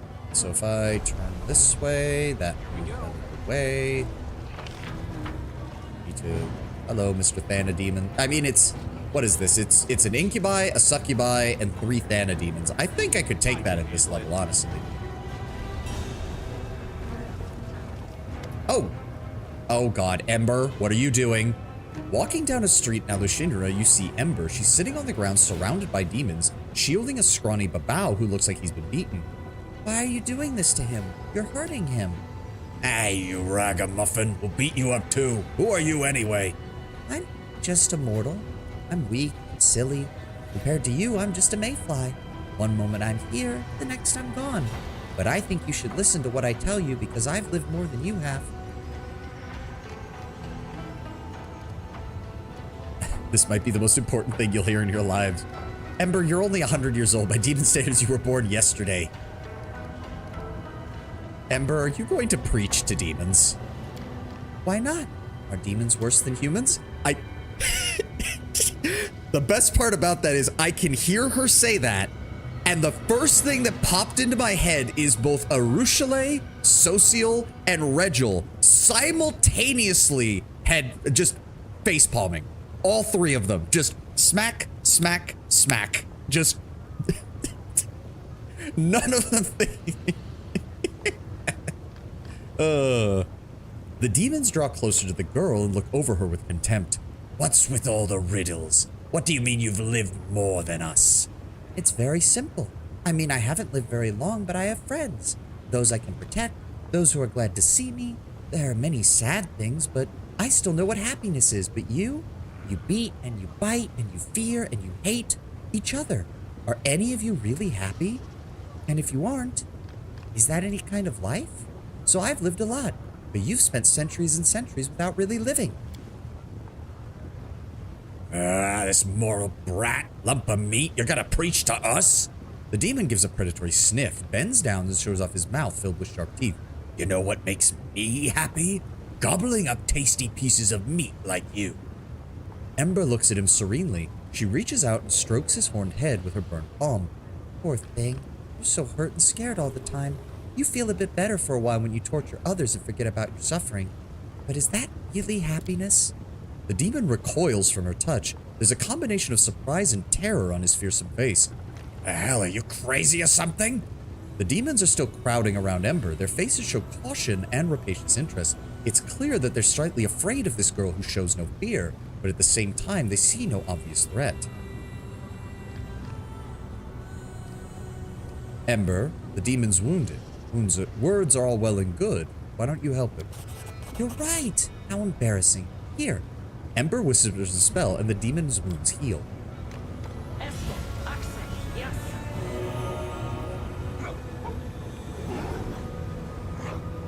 off he goes. The babao jumps up and runs away from Ember and the demons who are beating him. Screw you! I owe you nothing. Of course you don't, Ember smiles serenely. I helped you for no reason, because I wanted to. I hope you'll be all right. Ah?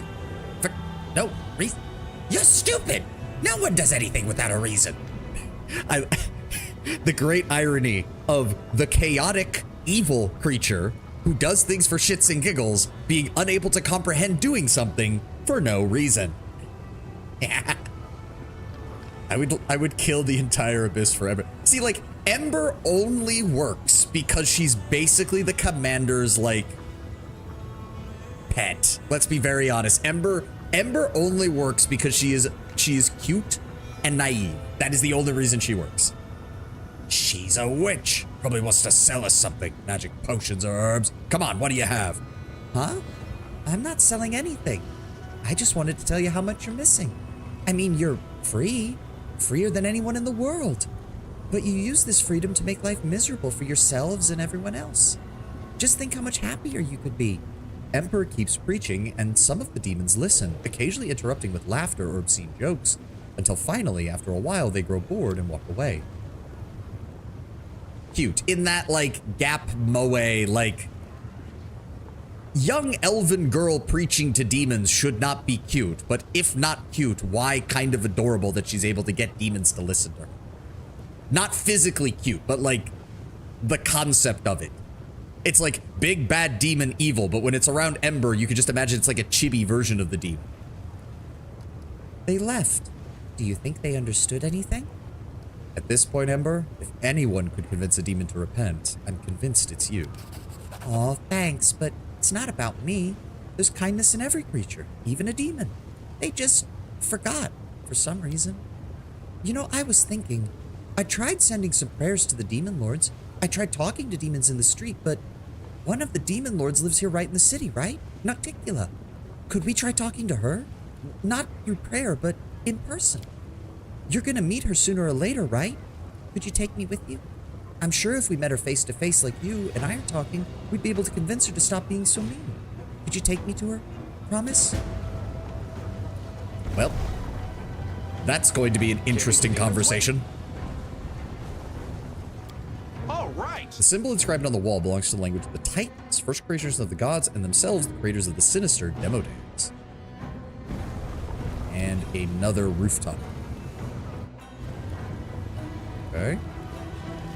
Hello. What is it here? Beautiful. I'm glad I was useful to you. Librarian's Cloak. Cloak grants a... Wear a +10 competency bonus on use magic device skill checks and increases effective caster level by 4. Hot damn! Looks like these rooftops can be used to bypass the guards and get to the streets above. Oh, okay. There's also Let's see ways what we to can just do. get around it. I finished here. Is there more? Okay. Who else? Here we go. Oh, wait. What was that? What was that? Oh. Right. This thing was talking about this being the language of the Titans or whatever. We have a... I don't think I have anything to put in there. No, whatever it is, I don't have it. I can handle it. Okay, so I think we've been over most of the city. I guess there's... Can't make the demons wait. We get back down there? Yes, I mobility finished check. here. Is there more? Read the previous comment. That's a puzzle you'll need a guide for. Oh, okay. Great. Ooh, some crystal ball, citizen slave. Beautiful. I was wondering why there's no... That leads to the nexus. Okay, so I guess the only real option we have right now is the Battle Bliss. Oh, no, wait, there is the port. Shit. How do I don't remember how to get back down. What's this? In both appearance and nature, even the architect of the city, what is it, is in constant motion. This is the guiding principle. Let's see what we can do. So if I go back down here... Oh, and this leads to the port.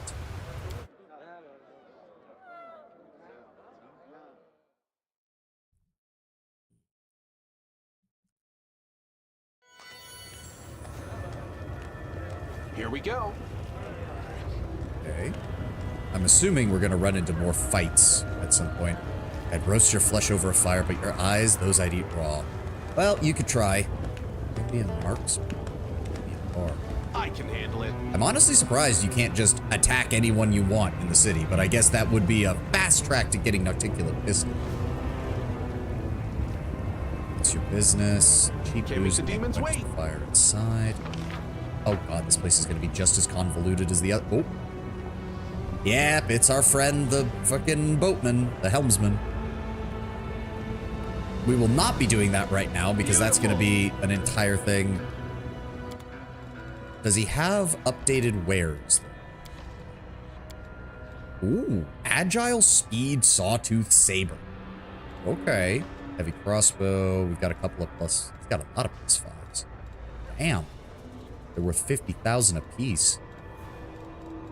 Not gonna lie, that +5 hooked hammer's looking really tempting, but it's a +5 with no abilities is the problem. Wait, does he have throwing axes for... No, he has darts, but not throwing axes.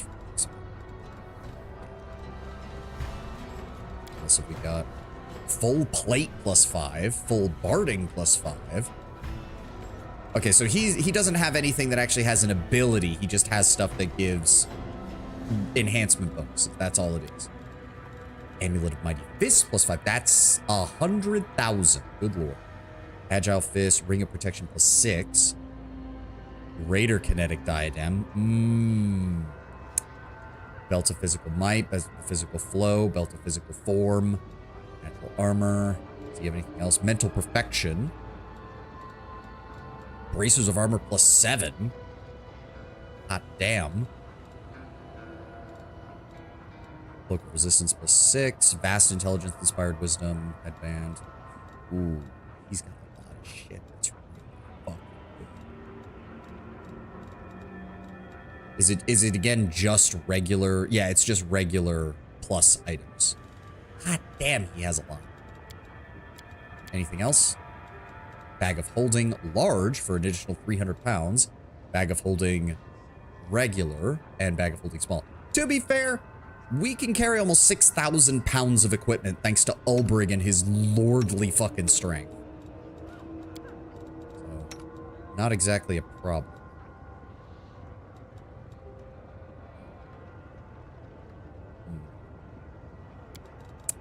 Okay, hold on.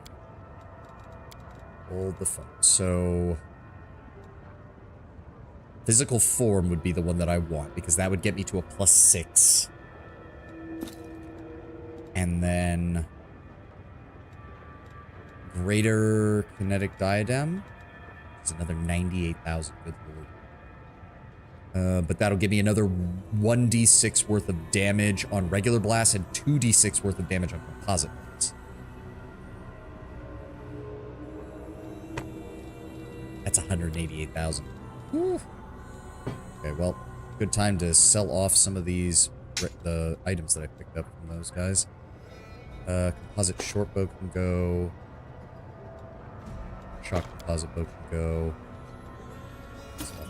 Chain. I don't need a stud of leather. Regular chain for either. I'm gonna have to do some organization on this at some point.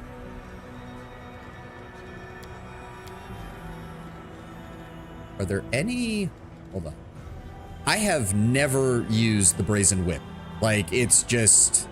Like, I get that it's useful, but the wearer is under a permanent soul effect, so I'm just gonna toss that. Do not use Devour. That needs to go on a spellcaster. That needs to go. Lockkicker's Kit +2. I do need more of those because I have multiple characters. Just try to see if there's anything else that I can get rid of. Scroll of Resourceful Raid. Oh, I did get one of those. Huh. It's a shame I don't have any people who can use it.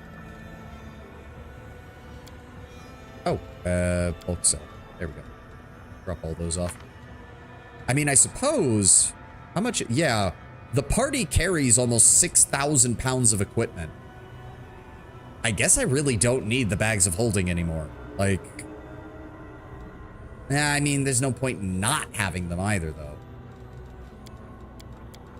Okay, so let's just get this for right now. And then go over to our gear. Where's it at? Built to physical form. Nice. I now have a 30 in con. Hot damn. I have over 300 hit points, and we're not even at legend yet. I'm going to get more than double this from getting the levels in Fighter, because Fighter actually has a higher hit dice than Kineticist does. Oh, this is glorious. And then the Greater Kinetic Diadem. That'll increase our damage even further. Very nice. Does anybody need a Dex Con belt? I don't think so. You already have one.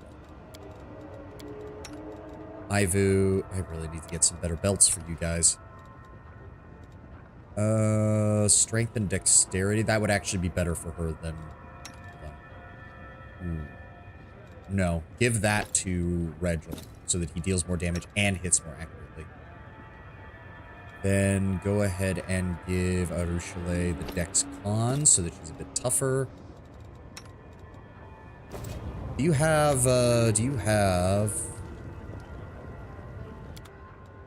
belt that I could use for Wendu? By price. Yes, physical flow +6. I'm willing to drop it. Hey, Wendu, dear.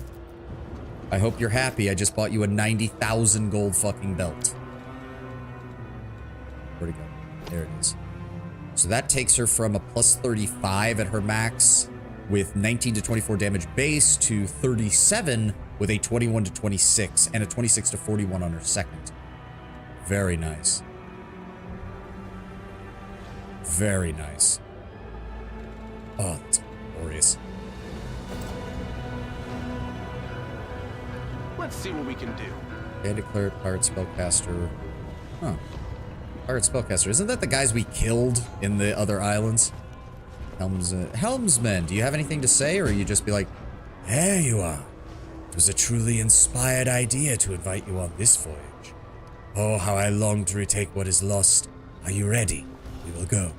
Not quite yet, because now that I know that I can do the entire thing in one big sitting, we might just devote an entire stream to that at some point.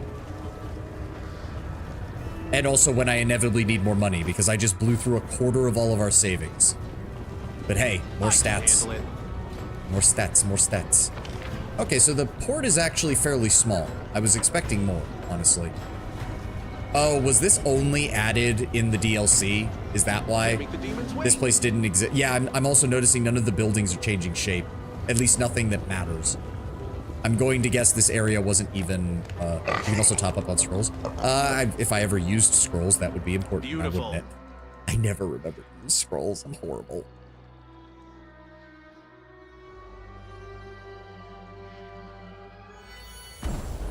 Okay, so that was the port. Good to know. Still not sure how to get up there. So are some areas just not accessible except through teleportation? Like there's literally no way to get an item except through teleportation? Never mind the fact that Ulbrig can fly, which means he should easily be able to just go up there and grab it. It's kind of annoying. Kind of annoying, not gonna lie. Ivu, just go ahead and teleport yourself up there. Single. Yeah, see, like that's not worth it. That's just not worth it.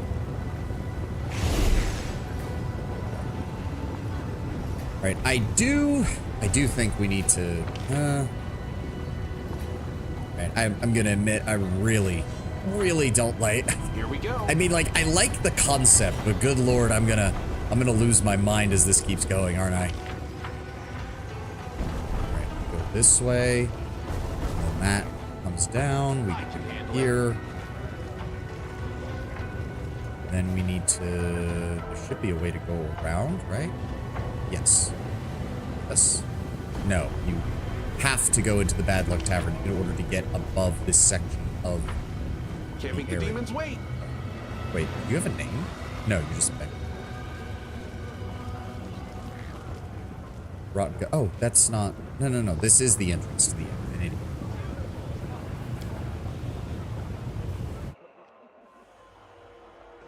And then we want this one, right? So I believe as well. Hold on. Oh, wow. Yeah. Visit Valexia's mansion. Arrange the fights in the Battle Bliss. I'm famous. Secure an audience at the harem. Arrange a meeting of Nicticula for Ember. And more Willidus stuff. I guess I need to... I mean, he's... It doesn't seem like he really needs anything. I just need to remember to grab him before we, grab him before we do anything else.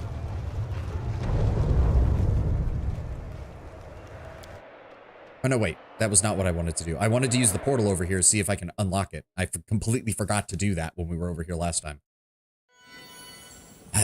Give me a second. Please tell me this isn't going to be one of those situations with the Battle Bliss where it's like, you get to kill the enemy, but then you don't get to loot their bodies. I hate that trope. I despise that trope in games like this. So, is this unlocked, or am I only allowed to go to these places? Like, if I teleport to the Nexus, am I going to be able to teleport back here?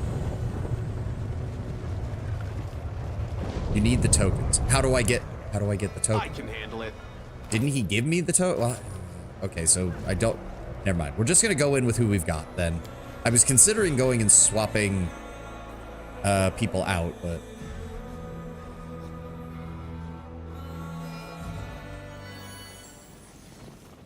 We've got a good setup here. Can't make the demons wait. All right, let's give me a hard save real fast. I want all of Alushinra to know my name. Can you arrange a match against your strongest gladiator? The tiefling falls silent. He looks as though he's calculating something in his head and finally responds. If that is truly your goal, you'll have to defeat the current champion.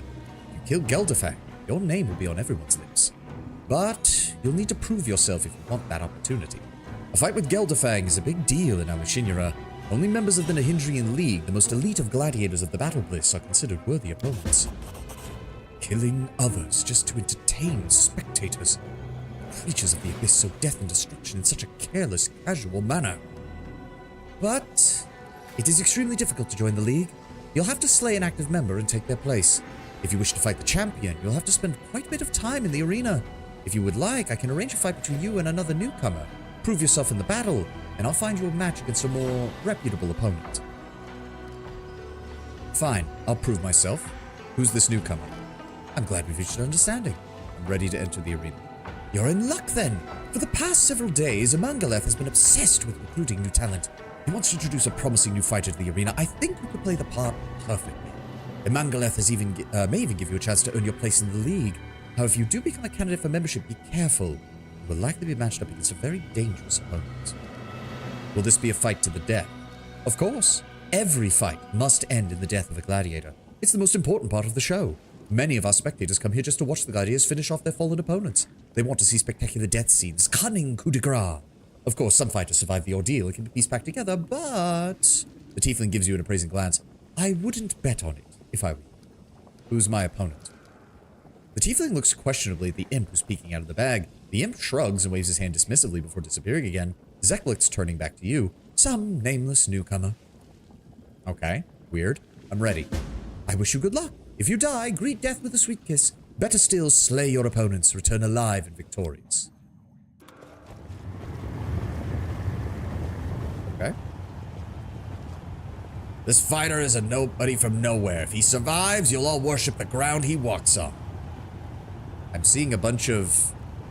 What are those, babaus? Today, we have the dubious honor of welcoming to the arena Sovan of Golarion. Let's see what moniker he earns for himself if he lives that long. And who will stand against him? Well, they may be small, but they're far from harmless. If you underestimate them, they'll bite your family jewels off. An outsized amount of spite wrapped up in a tiny, ugly package. It's Smugwug's wild gang of methods. I'll bite your nose off, you Golarion scum. I am wild and terrible Smugmug. Tremble before me. We will soon know which of these two titans will emerge victorious. Fighters, commence battle. So are we actually given a chance to like prep before they attack, or? Here we go again. I mean, I'm not gonna sugarcoat it, guys. I think I can take out like 4 of you at once.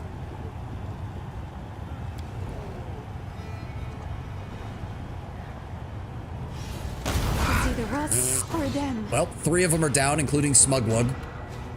Oh. Okay. That might have been a bit overkill. That might have been a bit overkill. 200 plus damage for some level 3 outsiders might have been a bit overkill. I'm not gonna lie. Okay, that was a little stupid. Prepare your... I'll rip you apart! Wow, okay. We have a winner. Hail the glorious fighter, for he emerges triumphant in vicious combat. He decorated the arena with Mephit guts. Give it up for Savan Mephit Slayer.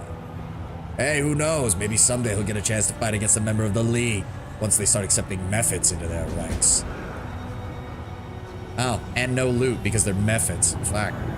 Okay, well, Let's see what we can I'll be very honest. I was honestly truly expecting something a little more substantial. I'm not gonna lie.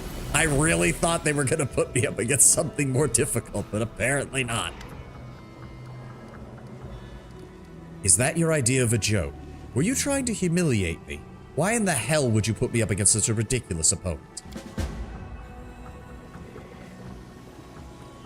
Your conversation is interrupted by an eccentric-looking demon with suspiciously bright eyes. Judging from the slur of his words, he's under the influence of some kind of mind-altering substance. Look at that! That's the Mephit Slayer! Train hard, boy. Maybe someday you'll be strong enough to fight a Dretch.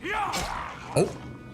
Zeklix frowns in irritation and with astonishing speed produces a dagger from his sleeve, cutting the demon's throat in a single swift, clean motion. The insolent demon gurgles, staring at the tiefling in surprise, before sinking to the floor beneath the contemptuous gaze of his killer. The tiefling cleans the blade with what's quite possibly the only handkerchief in the abyss. His face is pale and he looks slightly sick as he glances at the corpse.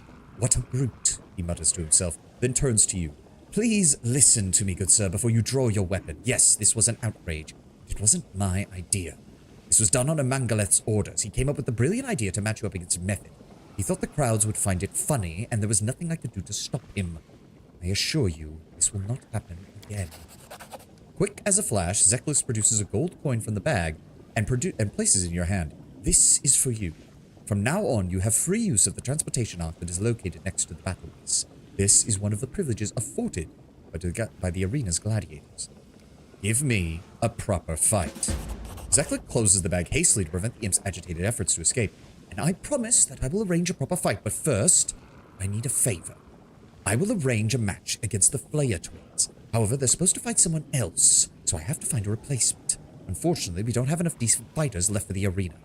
I'd be grateful if you could procure a new batch of gladiators. I will cover the costs, of course.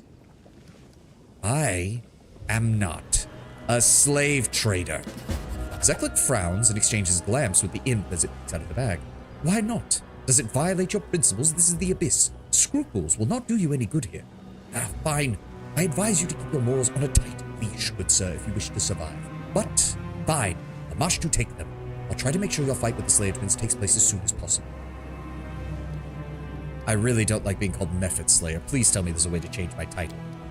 There is nothing I can do about that, I'm afraid. The crowd already loves it. And that is all that matters to Mangala. You will be the Mephit Slayer for as long as the audience finds it amusing. Can you get that fight? As you wish. Be difficult. This opponent is more dangerous than the last you face. Make sure you are fully prepared before you enter. However, if you win this fight, you'll be one step closer to earning a spot in the league. Who is my opponent? The tiefling pats the bag absentmindedly and a scrawny paw emerges holding up 2 fingers. Oh, right, of course. The Flayer twins. Dangerous duo, impressive batch of victories. They have a reputation in the arena. Defeating them will bring you honor and prestige. However, you must remember that their stage name was given to them for a reason. I'm ready. Wish you good luck. Should you die, greet death with a sweet kiss. I'm assuming he's going to give us that line every time. If it really is just the two of them. Oh, they're Diracni. Interesting. I'll give you a hint. They'll get under your skin. One day they decided to get under a gladiator skin and killed him, flayed him, and wore his skin as a suit.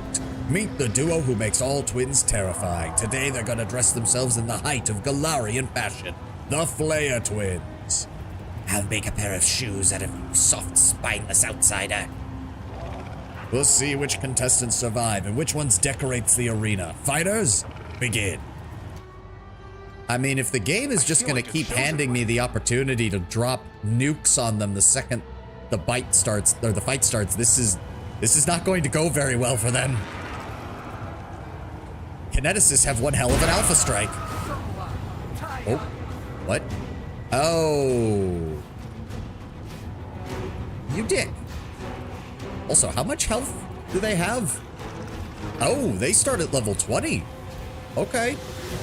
All right, Wendu, I need you to move up. Ivu, go support. Ba-dup. Ulbrig, you can kind of hang out back here because you can do a dive on them the second the fight starts. Social, you have... No, that's a bad idea. Do not walk through lava. That sounds like a horrible idea, in fact. I need you to get up here and block their path. Arushale, go ahead and give me... Just move up. Regil, advance. Innovation, you bitch. Wendu, blend this woman. They'll beg me to stop. This suit used to be the skin of a respectable wait. In your memory, I will wear his face as a mask. Are they gonna teleport me again? Don't teleport me again. Game?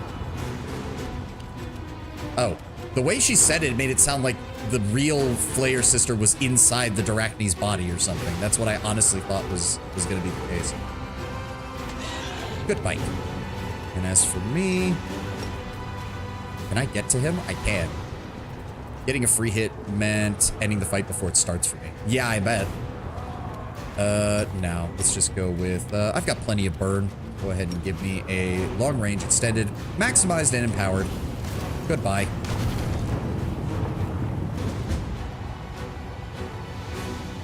Yeah, that didn't go very well for you guys, did it? And they actually have loot! Isn't that nice?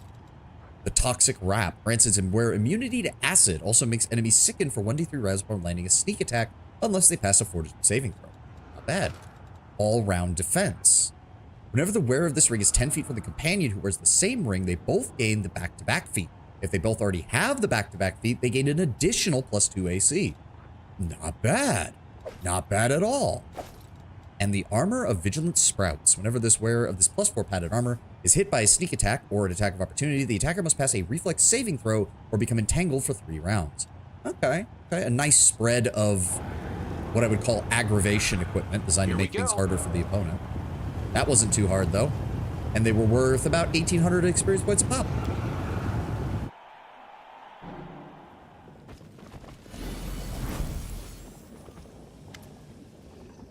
Okay, and now we've reached the point where it's just keep going down the list, basically. Fair enough. All right. Well, now I want to return back to the...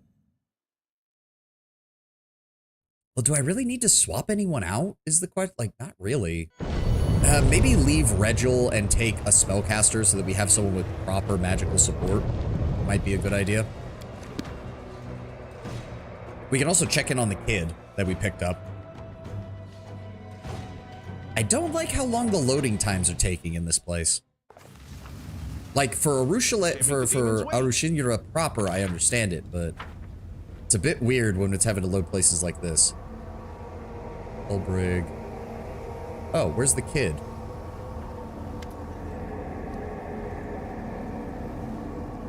Far from the eyes of strangers, I assume my true form, but in Arushinura will be hidden. It seems this sorrowful and setting place will be what we call home, at least for a time. You can do the entirety of Act 4 and then do companion quests when traversing is easier. Oh, okay. Still.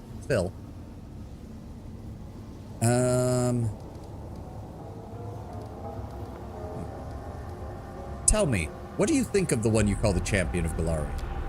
I would be lying if I told you that I don't observe you with some trepidation. Sometimes I wonder what will happen if you falter. For power and responsibility represent the most difficult trial of all, and many a righteous soul have failed to pass it. Minaga warned me about the dangers that the closed portals pose. Before we move on, we need to take care of that. I am not well versed in such matters, but perhaps we should set a trap for the demons near the dormant gate, in case they attempt to activate these portals again. That makes sense. I want to ask you a personal question. There shouldn't be any secrets between us, Champion. The very instant the Queen Galfrey sent you to this dark place, I swore that I would do everything within my power to ease your burden. Be truthful. How does it feel for you to be in a place like this? This is not my first foray into the Abyss, Champion. Though it is the first time I have come here to watch and talk rather than do battle. On more than one occasion, I and other warriors of heaven have descended into this evil and corrupted place in order to bring retribution to the most vile and grant salvation to their victims. For better or worse, heaven and the Abyss cannot engage in open war. Though I can recall some moments when we seem to teeter on the precipice of just that. All we can permit ourselves are raids and skirmishes along the border. Is ultimate victory even possible? It is, but it is not the kind of victory you dream of. The hand of the inheritor remains silent for a moment before speaking again in a heavy but almost hollow voice. The abyss lives while evil lives in the hearts of mortals. Demons do not appear from nothing. Most of them originate from the souls of those who committed themselves to evil while still alive. That is why the war with the abyss, should it ever stop, would be never-ending. The place of each fallen demon would be immediately taken by a new one. That is why our only chance to secure ultimate victory will emerge only after we exterminate the evil of the world. We must achieve a situation where not a single soul would voluntarily resort to such evil deeds, when mortals themselves, by their own free will, turn to the light as one. But no one in the multiverse knows how to achieve that, and many who have tried have ended up as tyrants and false prophets. Heaven guard me against such a fall. Why did you choose to follow me? Because my duty and honor demanded it. You were facing a great mission, a colossal challenge, while those who remained behind merely had the honor of protecting what you had already liberated from the hordes of demons. My heart told me my help would be needed here far more. And showed his channel where he did the voting game for food, and he had a really funny reaction when one of the choices was wrong because people didn't vote for the option with free unlimited beer. My innocent thought was, yeah, because people are interested in unlimited beer because you damn well know that's the dishwater stuff. Not wrong, not wrong. Oh, and there's our ad for the second hour. You know the drill. Get a drink, get a snack, do some stretches. I'll be right back. I need to go refill my water.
They offer unlimited refills of beer. Yeah, no, it's swill at best. Yeah, and the worst part is, I bet you anything, it's not good tasting, but they will try to get the higher alcohol content because they don't want you drinking actually that much of it. Unfortunately, I have been to Germany, Tenwin, so Germany kind of ruined all other beers for me. I've had proper dark German beer, and God, it's pretty much the only beer that I'll drink. It's the only one that I liked. Everything else just tastes too much like alcohol. Even a weak beer to me just tastes too much like alcohol, and I don't understand why people drink it so much. Do not understand. It's just not for me.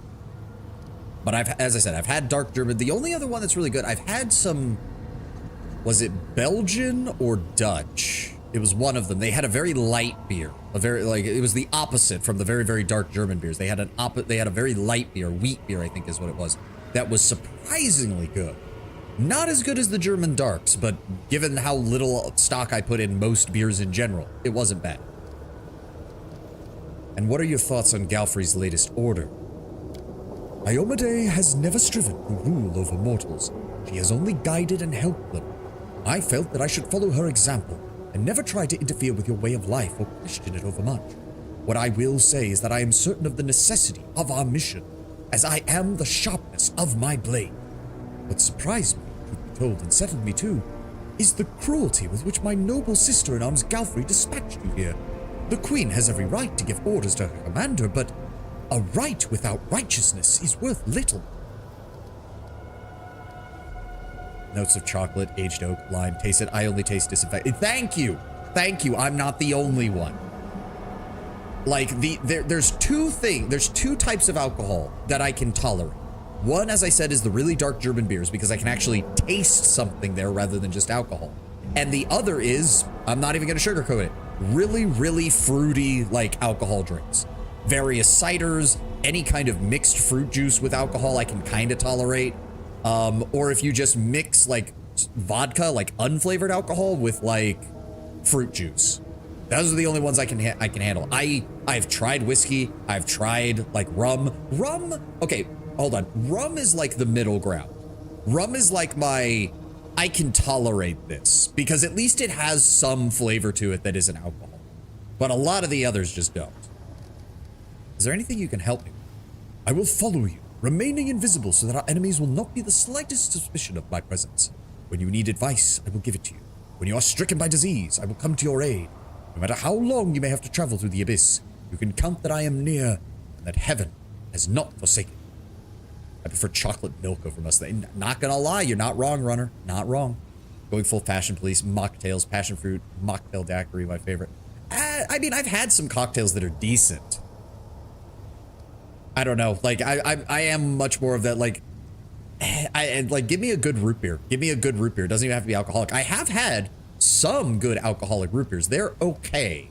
They tend to go really heavy on the licorice flavor for it, though, so you have to prepare yourself for that. How are you even managing to hide yourself from the demons? This spell turns me into nothing but an invisible spirit, hidden from the eyes of all who are born in the abyss and whose hearts are blackened by evil. Those who hail from the outer planes are capable of seeing me as though they use magical sight of some kind, as well as those few whose woeful fate was to be born and raised here while carrying light and purity within their souls. My protection from demons is very effective and will work until I decide to appear in my true form to join the battle or help someone in need. Oh, basically, it's a super advanced version of invisibility and protection from evil, basically. Their cocktails are decent, but none that wouldn't be better without alcohol. Sweet wine and oily fast food. That's a horrible combination. That sounds like it would be a horrible combination. We'll go. We're good right now. But in all seriousness, what happened to the kid? Is he hanging out inside the cave with the rest of the team?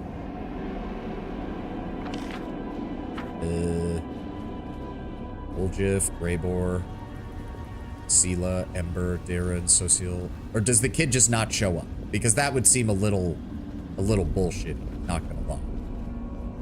Queen right now sits in her castle listening to the 20th politician wanting to gain something from the crusade, haven't had her army move in a week. Yeah. Alright, so if we go out, let me see here.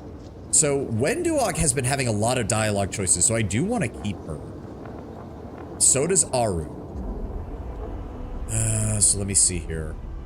Regil just, I'm surprised Regil has not had more interactions. Also, apparently Arushla has a negative level. We're gonna have to deal with that. You know what? We haven't brought Nenio anywhere in a long time. Let's go with Nenio.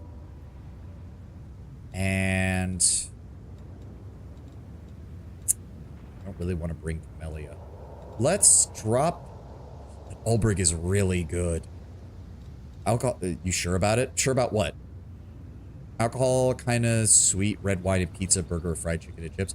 I don't know. I've never been a big fan of red wine. I'd have to find a good one for that to work with it. You sure about bringing any? Yes, I would like to actually. We have not had an arcane spellcaster in our party for like 95% of the game so far. I would like to actually have an arcane spellcaster on hand. And it's either her or we bring like Darren. And yeah, the only alcohol I can somewhat say is cider, not heavy stuff. I've had some good ciders. Ciders get a little more leeway because I feel like fruit juice just works better with alcohol than beer or most other sprites. Spirits, rather. You know what? Let's bring. We're gonna drop Socio for right now. Let's bring Darren. I want to see how he can do. We'll need to level them up here in a moment, though.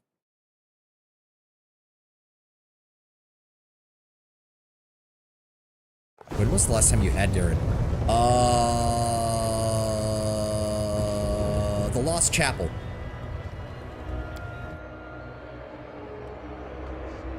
All right, level 16. Give him another charisma. What does the build I have for him suggest? Let me see here. Darren. We are on level 7 spells. Destruction, Resurrection, and Bestow Curse, which we... Yes, Restoration, Bestow Curse. Is that all of them? Yep. Okay, so what else do we want to grab? Create Greater Undead is probably not the word. Although we are kind of getting to the point where even that isn't going to create that good of an ability. Or of a enemy. Rift of Ruin is a conjuration. Inflict critical wounds mass. He does have a bunch of feats for necromancy and enchantment. Not the worst idea. Creature under the effect of this enchantment enters a state of euphoria. Until the end of the spell's duration, the creature's speed is half and it must succeed a will saving throw each next round to avoid being nauseated for 1 round. That's an 8th. That's a 7th level. No, that's an 8th level spell. Oh, we are supposed to be choosing an 8th level spell. I'm an idiot. I keep looking at the spell book rather than what level of spell we're looking at. So they recommend Soul Reaver, which I was looking at. Okay, Potent Death spell deals 1d6 points of damage per caster level to all living creatures in the air. Makes sense. Oh, skip the pleasantries. Unfortunately, yeah, he starts with 0. He does also get Horde Wilting, Heal Mass.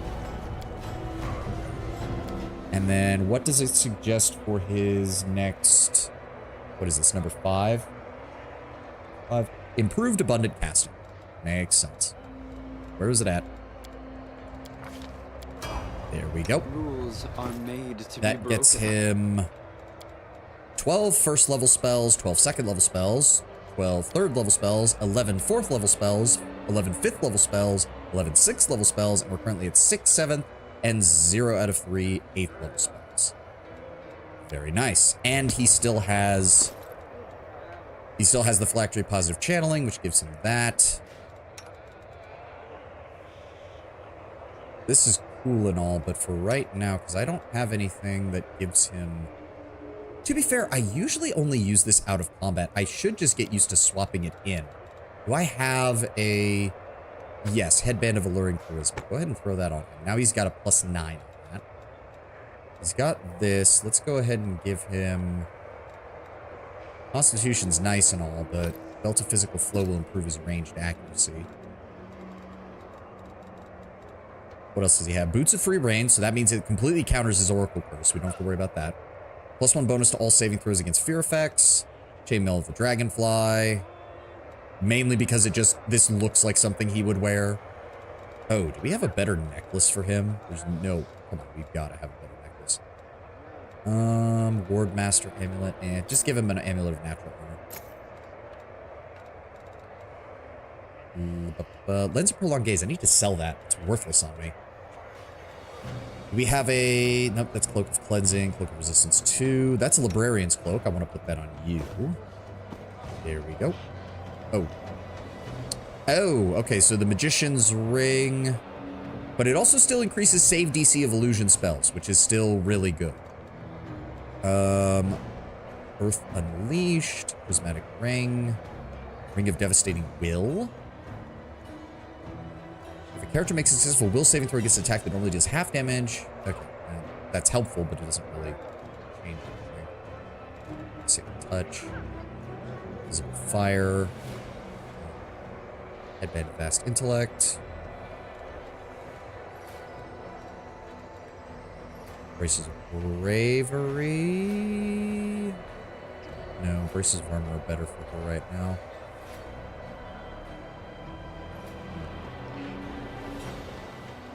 Not seeing... Goggles of Pure Sight. Put that on. God, that looks stupid on her. Earth Unleashed gives Darren more spells. Yes, but he already has Dark Omen, which is necromancy spells, which he already has. We also have the Awakened Driftwood. Yeah, which boosts his DC for all necromancy spells. +3 bonus on caster spell checks to overcome spell resistance. He should have, yes, he has spell penetration mythic already. Good, good, good, good. Are there any gloves we can give him? Nope, that's a critical hit. That's for pets. Of all enchantment spells, in addition to the wearer suffers an enemy with the spell for the first time. He should have... We've been taking enchantment and necromancy, right? Or no, enchantment is on... No, enchantment is on Ember, right. So we'll save that item for Ember. What do we have? Gloves of Dueling, worthless. Boots of the Stampede, worthless. I think he's good for right now. Those spells are kind of useless. I mean, not all of them. I can always swap them out later. Because let me see what we've got here. I mean, Cause Fear is pretty useless. That's for sure. Doom is only useful in the fact that if it can get shaken on somebody who doesn't otherwise have it easily. We got Bone Fist, we got Scare, False Life, Bone Shaker, Animate Dead for cannon fodder. Crusader's Edge, which thankfully he can cast a bunch of, and Magic Weapon Greater, which he can cast a bunch of, which is nice. Yeah, his base spell penetration is 28. Very nice. Burst of Glory is good. Bone Shatter, Slay Living. Circle of Death, Joyful Rapture, True Seeing Communal, good. Bestow Curse, Destruction. Okay. Oh, right, Nenio. Oh, yes, what? No, not Scroll Savant. Or is it? Lore Master, thank you. And then another point of intelligence to 30, which also gives her another thing of skill points. So we can give her all this. And if need be, she can now do backup as a trickery expert, if needs be. All right, what does... Oh, I actually have to build... I actually have to pull up her build. Where is it? Nenio, what do you suggest for your high level spells? We are at level 8. Stormbolts. Why? Stormbolts is lightning. Pretty much every single enemy in the game is immune to that. And I also think we already have it. Yes. Successful fortitude saving throw. I don't understand why you would do that. Every single... Aren't all demons immune to lightning? All of them? Every single one of them? Or nearly every single one of them? Scintillating pattern.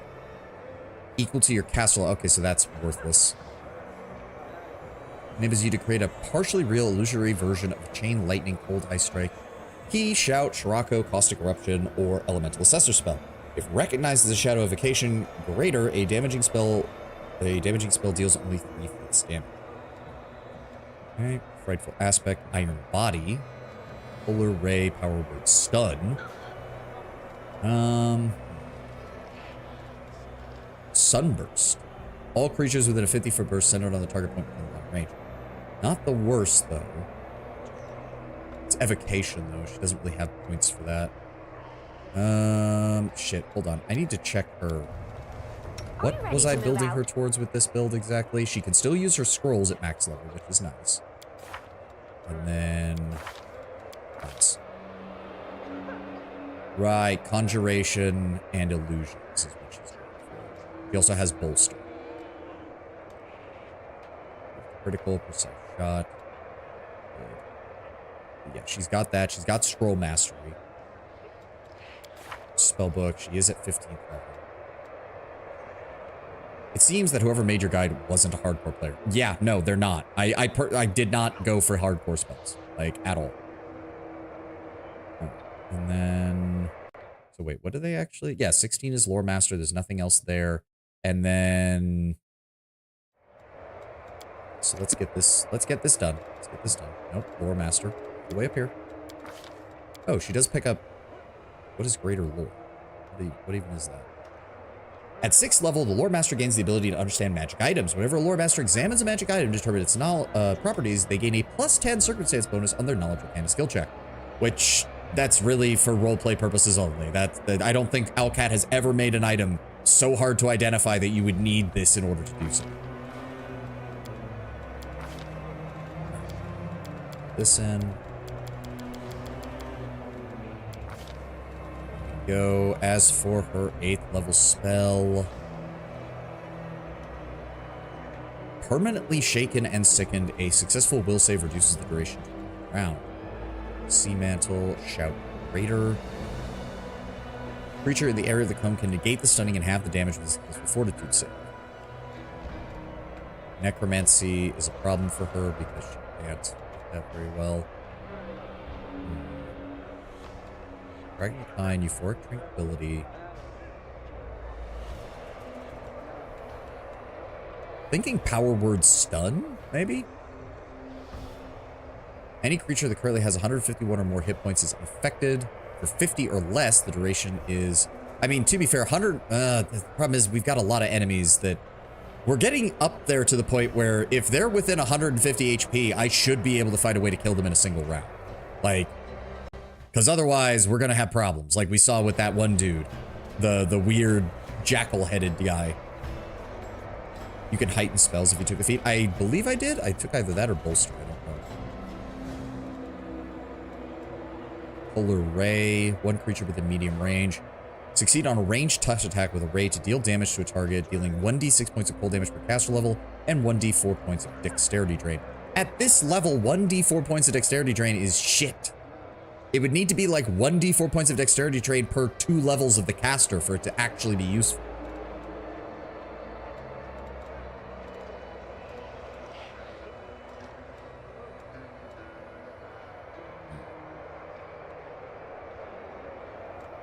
I'm wondering if having some summon abilities wouldn't be the worst of ideas. Summon Elder Elemental. And we'll grab Power Word Shout. Sonic damage isn't as resisted, and that's true. Yeah. There we go. You and are my then favorite aid. they recommend Last Stand for her, which seems... Once per day, when your HP drops low, you become unkillable. For 2 rounds, you become immune to damage that would make you unconscious. Oh, yeah, I could see how that would work. At the same time, though, I'm usually pretty good about keeping my backliners away from anything that could hurt them. What's the next choice? The next one would be Greater Abundant Casting, which, I'm not gonna lie, I kind of like that better.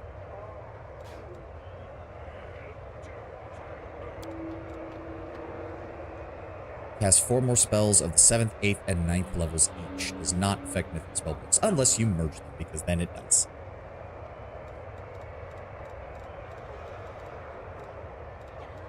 I mean, I think that works, yeah.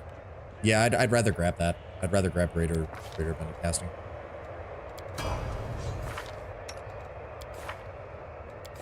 That also means... Oh god, I have to organize her shit again. Let's go ahead and grab you. Like that. You have See Invisibility? You do. You have multiple mirror images. You've got multiple blurs. You've got invisibility. Web, Glitter Dust. Glitter Dust is probably still one of her better level 2 spells, but we probably want some damage. Produces Poison, Sense Vitals, Summon. Create Pit. First idea. Magic Deceiver made that ability line worthless. Oh. Okay.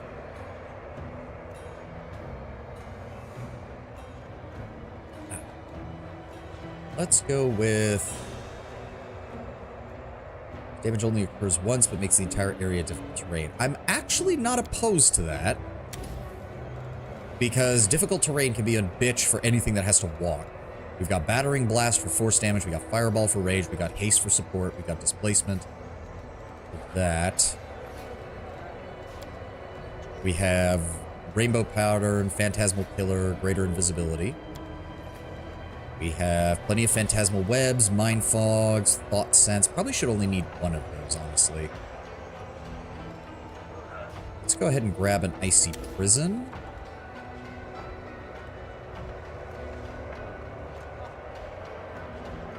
Let me double check this. Right. Will save to disbelieve, then a Fortitude save for the Nauseated condition, which is far more useful because it basically shuts down the enemy's ability to function. Let's swap in another Icy Prison where the Thought Sense is. As for level 6, we can grab another Hellfire Ray. Level 7, here we go. We've got a lot more spell slots here now. Let's grab a second True Sight Communal. We've got Legendary Proportions. Let's grab a second Greater Elemental. We have an invisibility mask in case we need it. Let's grab... Also, hold on, actually. Oh, there's a button to just learn scrolls. I didn't even realize that. What I wanted to do... Was it level 4? Yes. So if we want to meta magic, Phantasmal Killer, Bolster. Oh, that's only damage dice. And the other one is selective. Oh, right. We need to set it up so that... No, how do I hate how this thing works. Is it level 5? Phantasmal Web. Selective. Let's go ahead and put that on there. So that'll show up in our level 6 slots, right? Yes. Which we... we can swap out Phantasmal Purification and one of our Hellfire ones for that. Good if you're companion only, but between unlimited resting and MD, it's honestly not worth it unless you don't have any else to pay. I mean, I like having plenty of options, so... Shout is just a... okay, that's a single target version of the shout spell, basically. Not the worst idea. Not the worst idea. 24-hour greater invisibility is goated. I bet. I don't think this build takes... Does it? No, it does not. It does not take prolonged spells or anything like that. To be fair, by the end of the game, even 20 minutes of mass invisibility is a lot. We have a second one of those. Interesting, we don't have any more level 7 spells. I would have thought we'd found more. I'm gonna need to go hunt down some scrolls for level 7 spells, I think. Let's go with a Shadow Conjuration Greater and a second Key Shout. As for her level 8 spells, we have no illusion spells yet. Let's grab... Nope, Angelic End is a 2. Rift of Ruin. That sounds like a good control spell. We'll grab a Stormbolt in case we run into a bunch of cultists or anything. Grab some Shouts and a Summon Elder Element. Greater isn't broken by attacking. Yep, as I said, even 20 minutes of greater invisibility. Do you think the AI bubble will pop? I don't see how it doesn't. The question is how many companies it drags down in the process. Okay. Now, technically speaking, this is a little bit of cheating, but I don't like forgetting to rest, so I'm just gonna go ahead and rest all to get everybody's spell slots back. There we go. Everybody is now set up. Let's see what we can do. Always hit flat-footed unless the enemy has a way to avoid it. Yep. Because I think the only way to get around that is you need, like, you need improved blind fight, you need the ability to see invisibility, and I think a couple of other things in order to, like, fully counteract the enemy having greater invisibility. Here we go. It's a pain in the ass, both for the player and for the AI. Okay. I welcome your company. Yeah, I think this is pretty good. This is pretty good. Oh, he also has Restoration Lesser. Good. And regular Restoration. And Breath of Life, Burst of Glory, Cure Light Wounds, Slate Living, Waves of Fatigue. Very nice, very nice.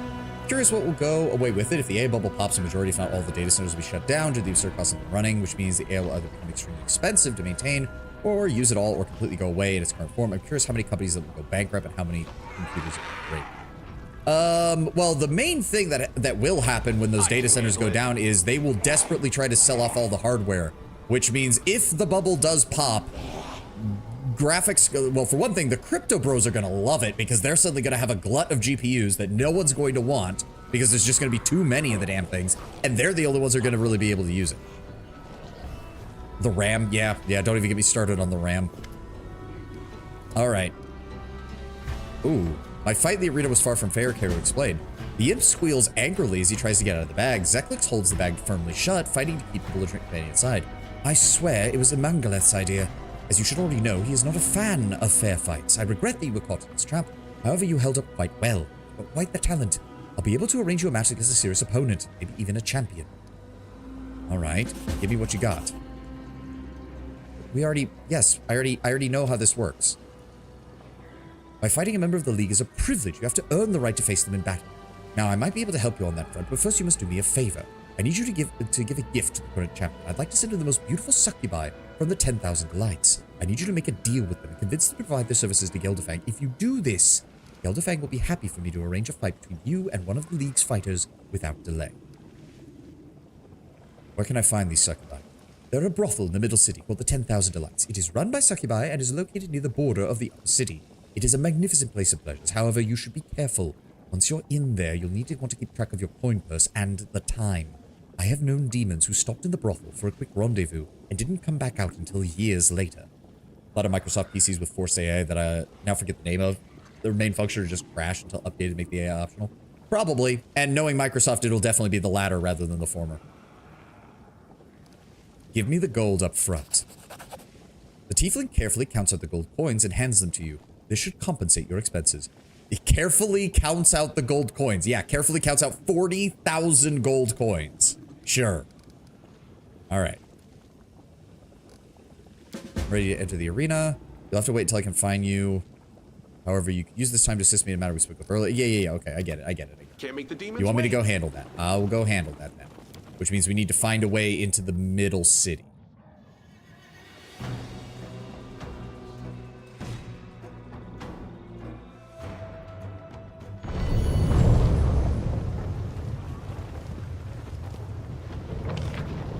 Yeah, there's a lot of stuff. I need someone with Dimension Door on hand, and I know Nenio knows it, but I don't think I memorized any of it. Shame. Oh well. Do I have enough fame to get past him yet? No. I'm kind of tempted to just kill them all. Oh, it's 4 Thanademons, not 3. Okay. So we can sneak in over here, if I remember correctly. Or we can walk... I'd rather sneak in right now. We can kill them later if we need to. They most likely have larger slabs. I mean, that's true. There are... Isn't there like platinum or electrum or whatever, which is worth 1,000 gold, so you'd only have to give me like 40 of those? Alright.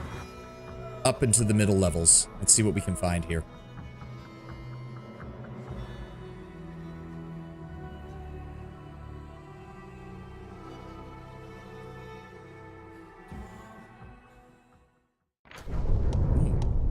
In this strange abyssal realm, space itself sometimes behaves in weird, unexpected ways. By turning the camera north, south, east, west, you can move parts of the city around, even floating islands. Okay, so it's not just the buildings. Here we go. Oh. Someone left some loot. Hold on. Something is not right here. Make sure we get the experience for doing both sides. Thank you. And now disarm that. I'm glad I was useful to you. I can handle it. How do we... Oh, there's the gate guard again. So this is the opposite side of that. Sup, guys? Huh. Can't help but notice that the guards going down are way fewer in number than the guards going up. Can't make the demons All right, wait. let's find this place. We've got various slaves. We've got some random a single gold coin and a bottle of oil. Oh, what's that? Oh, hi! Mutasafin. The demon looks frail and sickly, especially in comparison to the mighty entourage that surround him. His voice sounds dull and tired, but his demeanor is calm and self-assured. He clearly believes himself to be in full control of the situation. Mortal with mythic abilities. How fortunate that you've made your way to the abyss. Moreover, you've come to Alushinira, which makes things even more convenient for me. What a stroke of luck. I need you as a test subject. And who are you? The demon remains silent for a moment. Either he's hesitant to reveal his name or simply enjoys prolonging the suspense. That's how you know you're in the ice part, yeah. I am Mutasafin. I am at present Hapsamira's most trusted outpost. I am on an urgent mission. Perhaps you can even guess what it is. Xantha Vang was working on something similar in your world wound. Of course, it was a mistake to entrust such work to someone who wasn't a demon. He did not fully appreciate the honor he had been given. No wonder his enhanced demons couldn't protect him, but it does not matter. I am superior to him in all respects, and I keep better pets. Greetings, fellow scientists. May I ask, what is your speciality? What experiments do you undertake at work and in your spare time? Would you be willing to conduct a joint experiment with me? Piss off. I do like the NPC's responses to Nenio, though. It's worth it. Surely it's dangerous for such a valued scientist to stroll about Alushinura ambushing enemies. Mutasifin's voice remains flat and indifferent. Believe it or not, I am in absolutely no danger. So are you going to attack me, or... Yes, let's get started, shall we? He turns around. Servants, you don't have to take the specimen alive, just bring me the body. Alright, if that's how you want it, you dick. What have we got here? Rock Pillager, Greater Calavacus, Marilith, another Marilith, and Mutasifin himself, who is a Mythic Rogue, Alchemist 16, Outsider 3. Okay, well, I would like the Vrock to be dead, because he's going to be going very quickly. So... Give me a 5-foot step this way, Windowog, and then blend. Thank you. It's for you. Alright, the Marilith's gonna move up on me and attack. And of course he uses... And it's a fucking acid bomb. I should have seen that coming. Take a 5-foot step this way. Darren. Let me see here. Horde wilting? Horde wilting. Ooh, that's... Ooh. I did not realize how big of an area that affects. Holy shit. If I set it right about there. Ooh, nice. That was actually decent damage. Thank you, Darren. Alright, who's the Calavacus going after? Wendowog. Ivu. Go after the Vrock Pillager. Finish him off. Thank you, Ivu. Arushale. Got here. Who's going next? You are? Give me... Let's see here. She's got that on. Good. Go ahead and give me a Sense Vitals. And open fire. Desna, guide my hand. There we go. Good. Good damn it. Good damn it. Ulbrig. Go ahead and activate your Griffin aspect. And then... How much AC do you have? 39. Ulbrig is at plus 36. Okay. Good. Go ahead and dive on him then. This was educational. Perhaps too educational. I must take my leave. Oh, and he gets to freely leave, doesn't he? You son of a bitch. Huh. No. Get that off. I also need to check something. So if I maximize and empowered, if I swing 4 times, is that going to use 4 burn, or does it only use 1 burn for the entire attack combo? We're about to find out. This. Yep, coming right at me. So... Oh no, it only used 1. Sweet! Nenio. Go ahead and... Let's try the weird. Where is that? Level 4? Difficulty class of 30. Let's try it on you. Oh, it missed it by 1. Yeah, missed it by 1. Ah, I needed her to roll anything at a 14 or lower. Ah, that's fucking... Yeah, this is why save or die doesn't really work on this in this game, does it? That's annoying. Give me a 5-foot step back. Bewildering injury. Staggered. What the fuck? Oh, do the Mariliths all do that? Did they just all have that as an ability? They just cause that every time they attack? You need to build for it. Yeah, I mean, I'm trying. I thought I was, but... Well, to be fair, she had a 75% chance of failing that save, and she still made it, because of course she did. No match for me. Yep. Oh, she's going after... Darren, how did you survive that? What? What the fuck? Hold on. Okay, I'm not gonna complain about my luck right now, because how the fuck did Darren live through that? Miss, critical miss, hits him once for 16, miss. 1, 2, 3, 4, 5, 6, 7, 8, 9, 10. 10 out of 11 attacks missed for no reason.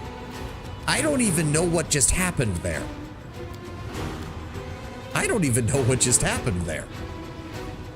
Let's try destruction. On you. That did nothing. It only dealt 10d6. Really? That's it? Oh. Okay, that's really bad. I don't know how to build spellcasters, in case you haven't noticed. I can build Gish characters decently. My sorcerer in Kingmaker was great, but... Make your peace. Alright, there we go. Ulbrig. Slice and dice. Thank you. Oh, there's more of you? Oh, wait, that's the Echo of Discari. That's his herald, isn't it? A monstrous shadow appears somewhere at the edge of your vision. It does not seem to be in a hurry to approach and keeps its distance as it begins to speak. The shadow's voice is very strange, constantly shifting. One moment it sounds young and melodious, and the next it rasps and rattles with aid. Despite the different intonations, the voice has a stern, ominous quality that never I changes. heard your toy soldier crusaders had taken over the Midnight Fane and the rift located there. But I never thought you'd have the nerve to descend into the abyss. I assumed you'd block the underground passages, put guards out by the rubble, and sit there, shaking, waiting for someone to attack you again. I know that, fiend. Champion, this is the Echo of Discari, the avatar of our arch-enemy. This is a mighty, cunning, and vengeful opponent. He cannot see or hear me, but he will pounce if he knows I am here. He hates everything related to Iomedae. Be cautious. I was about to say, it's literally just a minor version of himself, isn't it? Yeah. In the gambit lasting generations, the Lord Locust host established multiple cults in northeast Avestan, culminating in the transformation of the mightiest of his priests into the Echo of Discari, an avatar who could bring Discari to Sarkoris and tear a hole in the reality of the grasping rifts. Only the actions of Eredin's direct intervention foiled the scheme. Eredin drove the Echo and his armies into the Lake of Mists and Veils in 4433, and since then, the Echo has relentlessly hated humanity and all of Eredin's followers in particular. The Echo of Discari. I know who you You are. come from the land of Iomedae's servants. And Iomedae's servants know me, for I have killed many of them. And what do you want from me, Echo? It may surprise you, but nothing. You overestimate your importance, mortal. You probably think your victories in Dresden and the Midnight Fane have dealt us a fatal blow, don't you?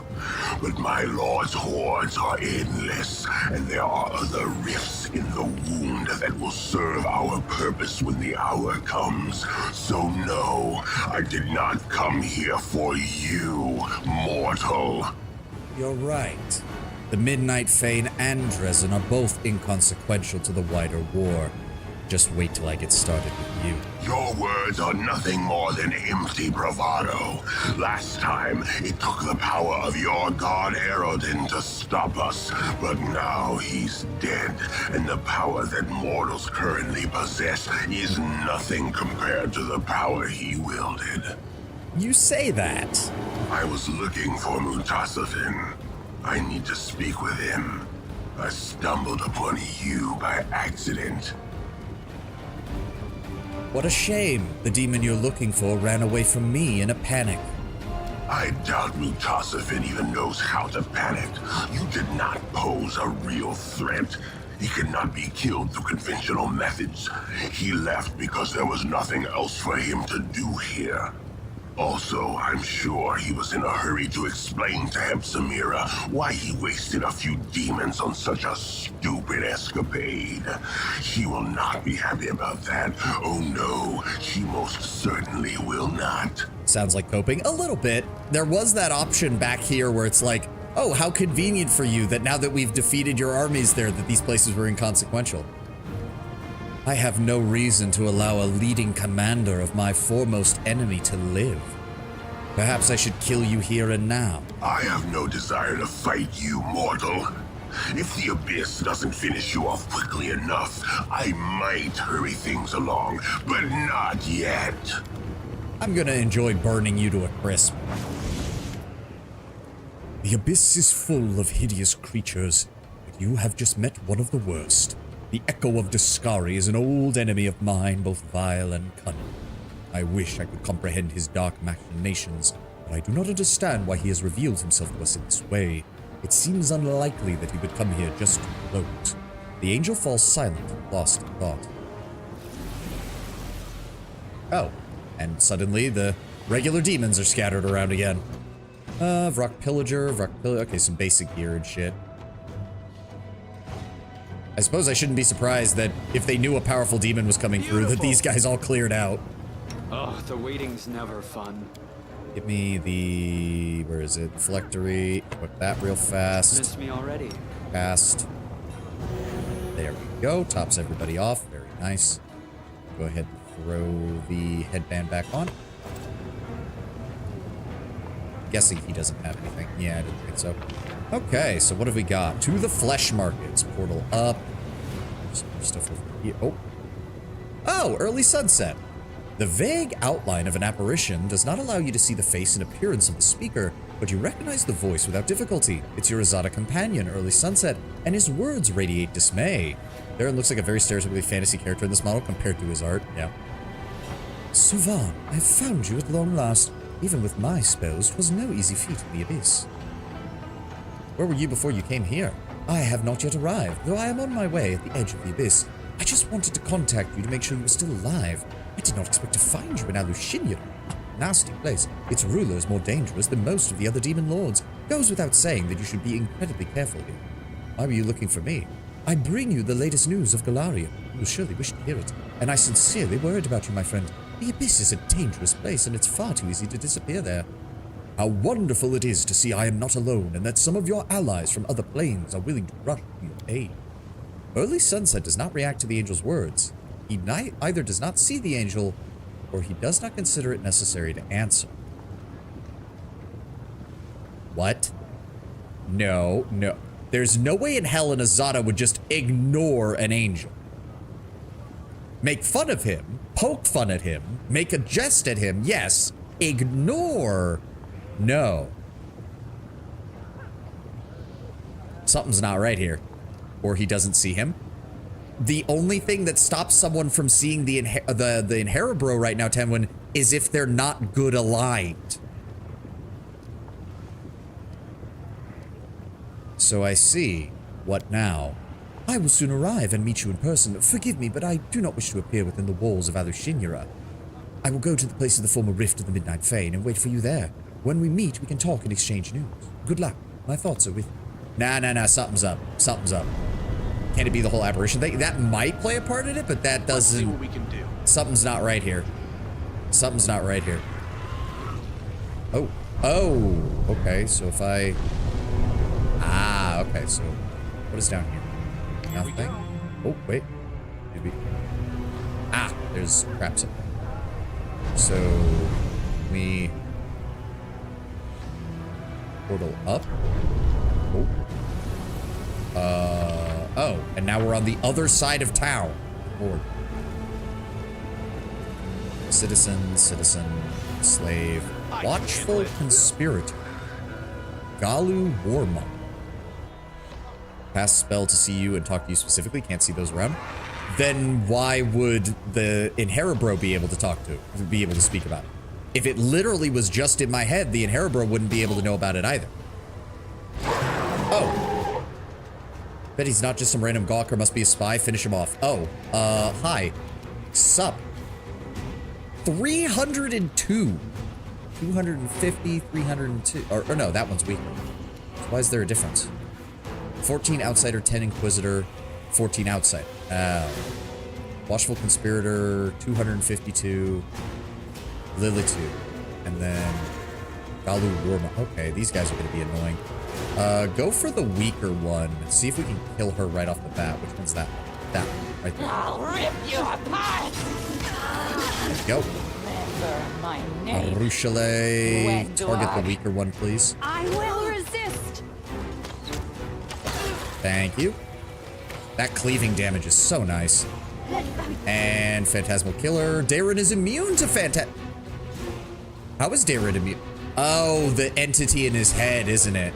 The entity in his head is doing it. He's immune to death effects. Interesting.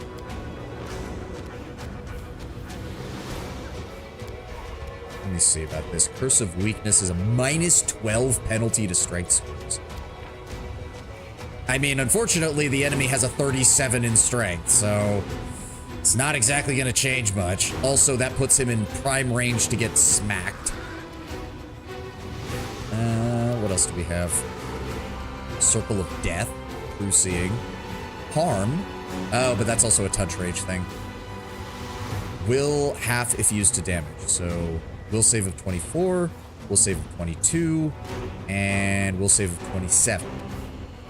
So, funnily enough, the Lilitu would actually be the best choice to use that on. And down she goes. Oh, what? Who failed? Arushale failed the hold monster, and nobody else did. Wait a second, it's hold monster. Hold monster shouldn't work on... Hold monster's not supposed to work on... Okay, whatever. Ulbrig, turn that off. And dive the Oleodru. There we go. Good damage. Ivu, would you like to go support him on that? Also, did you take stat damage? You did.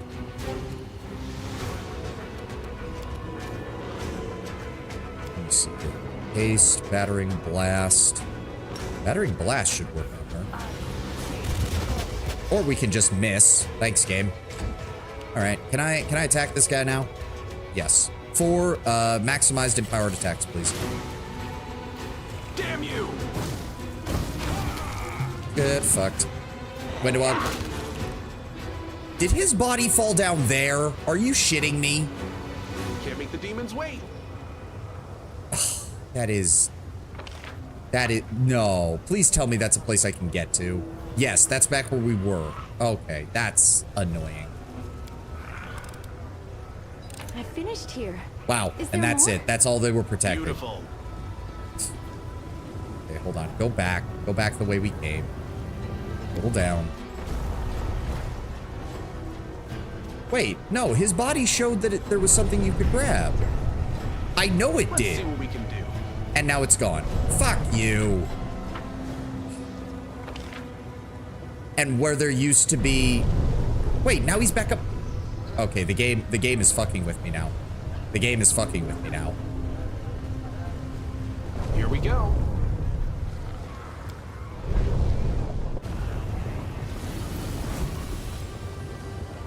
Yeah, his body got teleported back up here. Oh, a falchion +2. I mean, okay. I mean, at least it's something. Handle it. At least it's something. New shipment of Asimars has just arrived in the flesh markets. Should go buy a couple. Their fillets are so sweet. Can't make Oh the dear demons God. wait. Great. So now I know that half the people in the town are just staring at me, already eyeing up how to kill me and eat me. No, no, no, no. Open that back up. Open that back up. That is a portal down. What is this? Vile demons, dumb, countless, took all the power. Had there been more of us, we would have strangled. Oh, the demo Dan. Hear that? You're delicious. Wendoog eyeing your ass, licking your lips. I know. I'm She here would. all week. I refuse to Oh, accept their we're statement. getting hassed by mortals now? This place has gone to the gods. Slit his throat. We don't need a witness. Okay, buddy. Let me just throw harm on you. 150 damage. Very nice. Unfortunately, they are going faster than us, which is unfortunate. Arushale, target the stringy demo then. Prepare yourself. Yeah, the health pools are starting to get really big now. Ow. Okay. Wendoog, go ahead and target this. Well, target that one. No match for me. Thank you. I took a cave Good job, blood Wendoog. for a foe. Ulbrig, go after the mob leader. Down he goes. I will go after that one. If I turn off Empower. Oh, sweet. I can do maximized just on its own. Oh, that's beautiful. How much damage do I do with that? 83 damage. So yes, I can do 83 damage as a touch attack 4 times for over 240 damage in a single round. That's pretty good. How much does your magic missile do? 6 apiece. Why is it maximized? Oh, god damn it. That's fine. Ivu. Fight. Darren.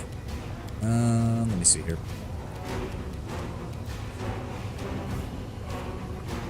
What even is your save? Oh, wow. Your saves are actually pretty shit for a level 18 creature. But I just want you to die. So, Bone Shatter? Bone Shatter. Should be. Yep, there we go. Wow, he nat 1'd that. That man's skeleton just exploded. Oh, skip the pleasant. God damn it, those are on as well. Still, 90 damage maximized is not bad. Beautiful. Smile. The world's not ending just yet. There we go. Most people took... Oh, I need to fix that. Hold on. Where's your lesser restoration? No, not regular restoration. Well, hold on. How much? -4. Okay, yeah, no, hold on. Darren. I need regular restoration on Ivy, please.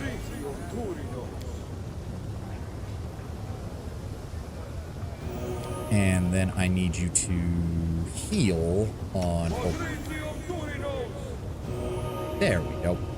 Now, what did they drop? Oh, almost nothing.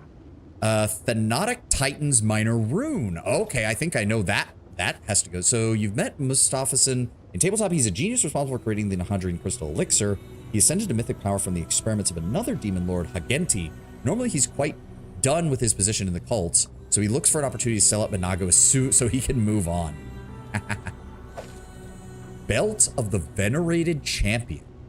This +6 Constitution belt grants its wearer a +2 bonus on Fortitude saving throws and a +1 insight bonus to AC against evil creatures and effects. Nice. The only person who really uses a pure Constitution buff is Ulbrig, because he's already got stuff that buffs his dexterity and his strength. But that would give him another point of Constitution and give him some AC, which would be nice. Hold on. Switch back to your human form real fast. And then, where is it? There we go. Belt of the Venerated Champion. Go. That'll also get him some more hit points. And switch back to Griffin. Perfect. So there's a portal down, a portal up. Oh no, wait, that's below us. Okay. So we have the 10,000 delights. The flesh markets is back the way we came. Ooh, where does this go? Let's see what we can do. Oh, that's a trap. Okay, good to know. Does this actually go anywhere? Oh, something's moving. Ah, oh, okay. Can I... Oh. Okay. What's up, everybody? Matches in the Battle Bliss have been dull lately. You can tell right from the very start who's going to win. I want to watch a fight. Here we go. Oh, who's this? I beg you, kind sir, a moment of your time. Hold on, let me drink some water. Ah, there we go. A thin Aasimar, good breeding apparent in every line of his aristocratic face, addresses you. Greetings and welcome to this dismal place. The name is Latverk, and I ask for your help. I beg you, show mercy, not towards me, but towards these young and innocent maidens. They are my wards, and they were unfortunate enough to be abducted by demons. Sarenrae herself bestowed a revelation upon me, which prompted me to settle here and aid my brethren doomed to a dark and cruel fate. But my strength is all but gone, I swear it. I am in need of assistance now more than ever. Aasimar women drift out of the house, standing like silent shadows behind Latverk. The faces of many of the women are covered in scars, and their gazes are cold, as if numbed by suffering and despair. How may I be of assistance? I am so glad you're willing to listen to me. The good gods must have engineered this encounter with one of my own kin. For here in the Abyss, all who cherish our upper plane heritage must support one another. And it's exactly that I wish to discuss. Freeing enslaved Aasimars has become my trade, you see. These women are former captives who I saved from a monster's clutches, and I protect them to the best of my ability. But I've heard of a new shipment of slaves about to arrive in the flesh markets, and there's nothing I can do to break their shackles. Please, do it in my stead. purchase their freedom and send the women here, so that I can see that you are a traveler of means. A single act of kindness, which should be not inconvenience you excessively, but will be forever indebted to your compassionate soul. Such a kind and gentle soul and its true rarity in the abyss. We ought to help him, champion, not just to save the poor slave women, but to strengthen his faith in the righteousness of the path he has chosen. Oh, even in the abyss we find an Aasimar living a virtuous life. There's no escaping you lot, is there? Darren says with a sneer. How did these women end up in the abyss? The abyss ever hungers for slaves. It sends out countless raiding parties to the other planes to stave off its cravings. These poor young women were captured on Galarian herself. I've never seen anything viler than those ruthless thrall hunters prowling in search of defenseless victims, sniffing out the weak to enslave and clamping their collars around their necks. I mean, yeah, I'm suspicious. Again, the hand of the inheritor spoke, and he did not react to it at all. The kid did, though. Remember? That's what's tipping me off on this. The kid did react to the inheritor showing up. So people who are good aligned can still see him. Where can I find these captives? As far as I know, the thrall hunters were hired by a slave trader by the name of Gyunk. Gyunk? D-Y, that is a weird pronunciation sound. Gyunk? A hideous demon utterly lacking in morals. I'm sure you'll find him at the flesh markets gleefully counting the coin from selling his chattel. Why are you unable to buy their freedom yourself? The man sighs and throws up his hands. Alas, I simply cannot afford the expense. My meager income is spent buying the freedom of these poor souls, and when demons see an Aasimar customer, they raise the price and conspire to keep me from purchasing anyone.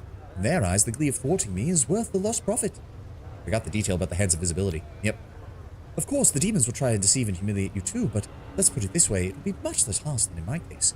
My face is already too familiar around the flesh markets, and they know I'll stop at nothing to save these young ladies. They don't know anything about you, so it'll be easier for you to get it done.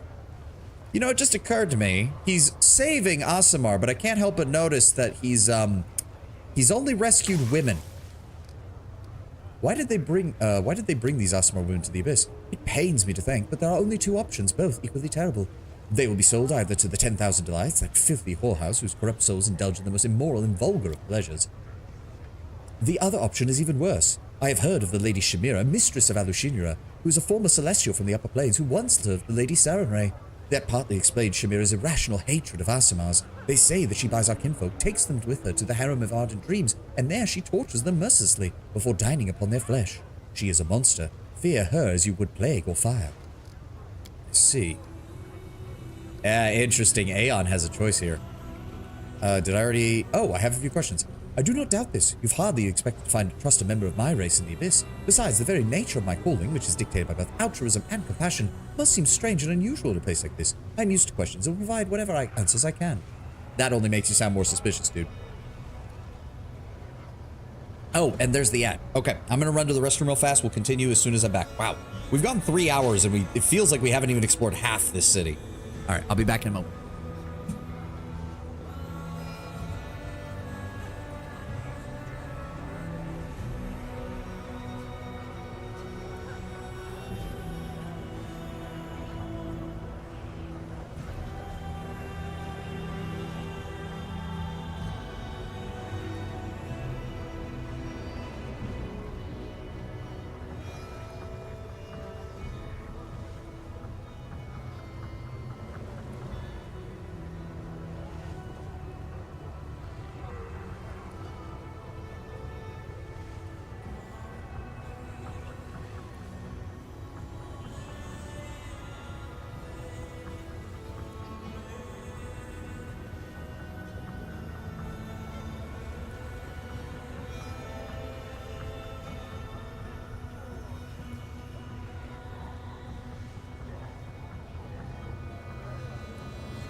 Yeah, I don't know. I think the tracking on my eyes is not working quite right, and I have no idea why. None. Oh well, nothing I can really do about it. B-Bridger is a pain in the ass to adjust even when I'm not on stream. Maybe I can... hold on. Let me... That's a little bit better. That's a little bit better. Okay. Ad's almost done. Right, I'll provide what answers I can. How do you survive in this place? The Aasimar gives a stoic sigh. Oh, it isn't easy. My ancestry alone enrages the demons and makes them want to try to do me harm. There have been numerous attempts on my life, and they also tried to destroy my house where I shelter my wards. An articulate strict ban on harming visitors from other planes has protected me from the claws and blades of my more malevolent neighbors, but it is powerless to keep them from spitting at my feet, scrolling profanities on the walls of my home, or endlessly plotting against me. And what exactly called you here? I had a revelation sent by the merciful Serenray, and I realized that I should descend into this grim place and bear witness to its terrors, that I might aid those in distress. When I first visited the flesh markets, I saw young women, my kin, locked up in cages. They had been abducted from a different plane and put up for sale like goods or livestock. I immediately purchased their freedom and brought them here. I've been working to free Aasimar women who end up in Alushinure ever since. I wish I could do more. This place is teeming with tormented souls, but alas, there is a limit to my abilities and, not to mention, my financial means. Why are you only helping women? Because they are weaker. Oh, okay. Their refinement, innocence, and beauty makes them an attractive target for derision and torment. At least a man could go down fighting when his patience was out, but most of the young women I met were denied this final escape from the horde due to physical or spiritual weakness. I wish my Lady Iomade could hear these words. There is a small chuckle in the angel's voice. This mortal must be kind-hearted yet blind if he perceives spiritual weakness in those who often accomplish feats both great and small without a sword in hand, with nothing save passion and dedication. As you may have guessed, fiends like preying on Aasimars as they possess celestial heritage, but lack the inherent power true celestials have, of course. And what happened to your wards? They survived the most monstrous of abuses. The demons showed no mercy, subjugating many of them to unsullied flowers to abuse and torture. Disgusted by their beauty and purity, the roots trampled their innocence into the dirt. I tend to their physical wounds, but their hearts bleed still. Many have withdrawn into themselves, and they do not speak, not even to me. I hope one day I'll be able to return them to some semblance of a normal life and send them home. I could use a little help myself. Oh, the Aasimar throws up his hand. I fear there's little I can do to help, but please accept this gift. You have a martial look about you. I have no doubt you'll make use of it. The man hands you a flask with a healing potion, then he hides his hand behind his back to show he does not expect payment for his generosity and would refuse it if offered. Would it be possible to spend a night in your home if we need somewhere to stay in the city? I am very sorry. I would gladly shelter you, but there's simply no room. My wards and I barely have room as it is, and we live in near poverty. Moreover, the women need to feel safe so they can heal. They need to be surrounded by familiar faces and protected from even the slightest hint of danger. Letting armed strangers into our home would bring back traumatic memories and be rather cruel under the circumstances. Please accept my sincere apologies. See, the thing is, he's saying all the right things, but he's saying it way too clinically, is what's arousing my suspicion. Like, he's saying all the right words, but the way he's saying it has me intensely suspicious. Oh, there is a... What's this? Got this one. The symbol inscribed on the wall belongs to the language of the Titans, first creation of the gods, and themselves the creators of the sinister Demodans. Didn't we pick up that? Oh, I guess it doesn't go to this one. Fair Can't enough. make the demons wait. So he just, well, I mean, I guess it does help him that he lives out on one of the islands of the, like, it's separated from the rest of the fuck? Just received a slip of slaves. Half of them are defective, crooked, limping, and half dead. He cast illusions on them before selling them at the market. If I see that bastard again, I'll rip his liver out. Labyrinth, Minotaur, Divine Seer. Okay, please get out of the way. Beautiful. Guard. Swarm laughs at the branded wannabe. The swarm recognizes only Discari as the true demon sovereign. These guys just... Okay, they're just bitching at one another. Marilith, another guard. Oh, to the Harem of Ardent Dreams. Okay, we don't want to go in there just yet. We got a lot of shit to do before we go talking to one of Nocticula's lieutenants. Oh, let me guess. Oh, something's moving. Oh, okay, we're moving away from wherever we were. Portal up, Here we portal go. down. More slaves. Is this? Oh. Okay.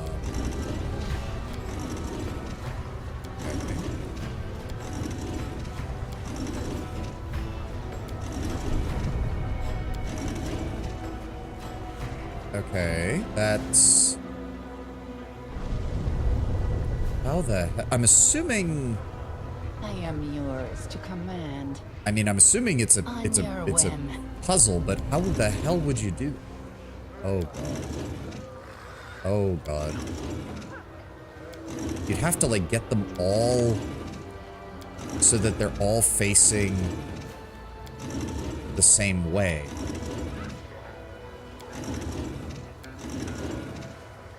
Bit by bit. You need to step on it? I mean, why would I want to step on it when it's clear that at the bare minimum I would need to have like 2 of them? Okay, somehow I got it back to this position again. Okay, well, we're just gonna leave that. Too many puzzles. Oh, this leads back down here, which links... sense something. Oh.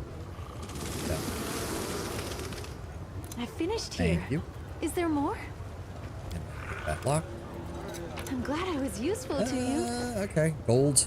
Some other things. There. Oh, can we... There we go.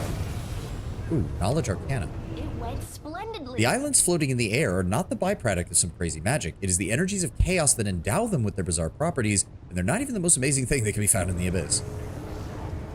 It's easy once you know that. You need to step on it to stop it from moving. Oh! Oh, that makes a lot of sense. At low hit die, alignment auras don't appear. It would be a waste of a spell that everyone just doesn't cast alignment-based spells when they meet. I mean, the thing is that, Runner, that used to be an old school D&D joke. Like, Order of the Stick made fun of that like 15 years ago with like paladins running around and just casting detect alignment on people and then smacking them in the head. To do it at will, and some do in fact detect evil on everyone. Yeah, yeah, that's a running joke in old school D&D. Need to keep a constant eye on the slaves, else they'll flee. I don't suppose we could start like a grand scale slave revolt or something. Ooh. Jaws of the Jackal. These gauntlets grant a profane vigor effect and a +2 bonus to natural armor to all evil creatures summoned by the wearer of these gauntlets. If the wearer summons a Thana demon, it grants a greater profane vigor effect and a +4 natural bonus. If the wearer summons any good outside creature, it will attack the wearer and its allies. Summoned creature gains a +2 profane bonus on attack rolls, saves, and skill checks. And greater if it's the Thana demon, they gain a +4 to all of those, plus temporary hit points equal to caster. It's weird how they make so many items that seem like they would help with summoning builds, but most summons in this game just aren't fucking worth it. Because they get one-shotted by things.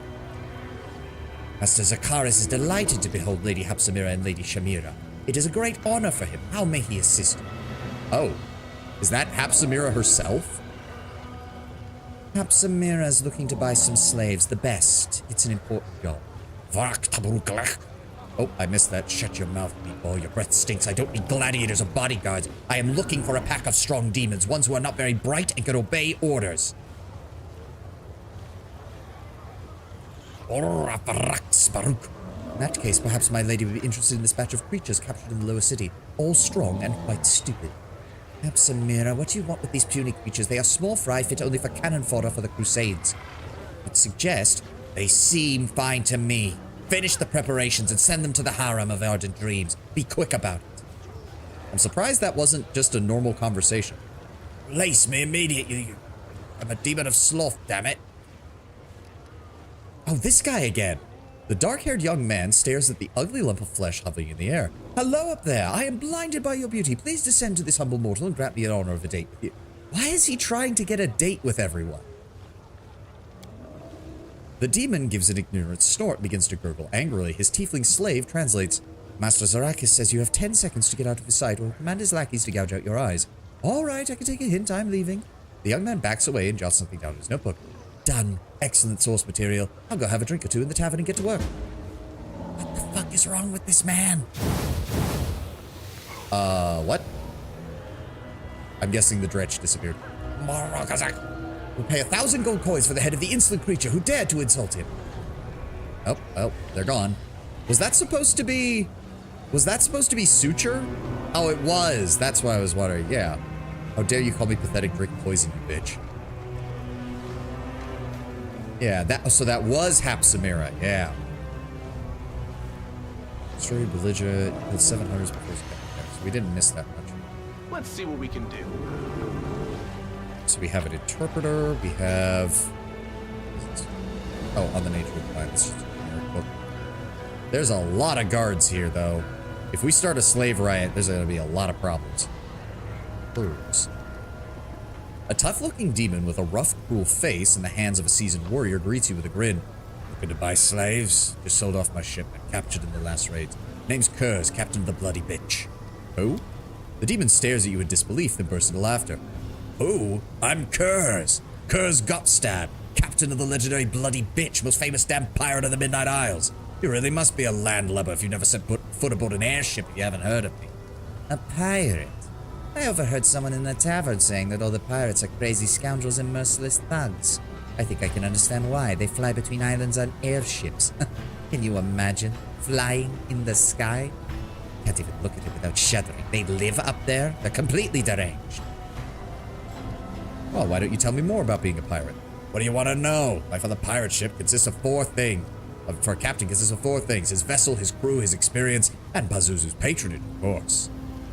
You already have wings. Why do you need a flying ship? Kurz eyes you with suspicion as if searching for signs of mockery. Sure, and what do you propose I do with the loot? Carry it on my back? The slaves we tuck in the cargo hold? The ship is a flying treasure chest and provides a fair amount of cover from arrows and spells that rain down on us from boardings. You mentioned, tell me about your vessel. You'll recognize the bloody bitch right away by the huge skull decorating her prow. We secured that trophy near Bazglar. There was a great fight for it. Few other captains wanted to lay their hands on it. Aside from the skull, I've got good work on the bloody bitch. You can find a better attack vessel. A broadside can take a dragon strike, and three-quarter sail can catch any wind. A ballistae, I don't rely on lousy spears. We launch alchemist fire. And what kind of crew do you have? The toughest rogues and cutthroats you could want. Hand-picked collection, each one as bad as the next. They're a notorious rabble, most infamous scoundrels you could ever find in the Abyss. Most of them would sell their own mothers into slavery for a chipped copper. Turn on me, though? Never. Nobody else could land a better deal than me. If they ditched me, they wouldn't make it 3 steps for taking a knife in the back. They've all got no choice but to follow me until the end. This was the captain who took on the Colors one? No, the captain of the Colors one's ship was called the Rabid Bitch. I'm noticing a naming theme for some of these airships. How many ships have you plundered? Puffing out his chest a bit, the demon offers a fanged and leery grin, then answers with all the cutthroat swagger he can muster. The bloody bitch is well known in the Isles. Her black sail sows terror wherever she goes. Can't count how many poor sods I've sent to Dagon. I was leading the charge, saber in hand, back in the days when Valexia was still flashing her bare tits in the sky over Alushinia when Zephorian, that old rapscallion, ruled the city. As for loot, treasures have passed through many a hands. I've spent almost all of it on booze. Kurz beams with pride at his decoration. You've mentioned Pazuzu a few times. Do you worship him? Of course I do. Only a total idiot wouldn't worship the demon lore of the sky and winged creatures. Well, at least if we're talking about aeronauts. All the storms, the wind currents, the beasts who feed on those currents, all of them are bent to his will. And so I bombard with Lord Pazuzu with my prayers as often as I can. Why don't you tell me a tale, Captain? So you like gory stories? Then fine. Once we were floating by Mygor. When we were on lookout, spotted the wreckage of a ship caught in a hurricane. We decided to search for cargo, but instead we only found a sailor clutching to the wreckage. Fished him out, brought him back to his senses, hung him up on the mast and questioned him properly. Our ship's cut the nose had a lucid tongues with his knife, too. Long story short, poor Sod spilled that he was a pirate himself. Ship had set sail from one of Alir's deserted islands where they hid parts of their spoils.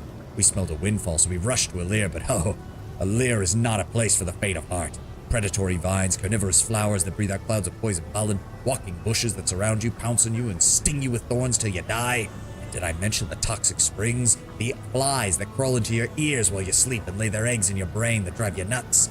All in all, the place was a nightmare. We found ourselves in them right in the middle of it. 3 times our prisoner told us we were where to check for the stash. 3 times we dug, and 3 times all we found was dirt and bones. By the 3rd attempt, that damn island had wiped out half my crew.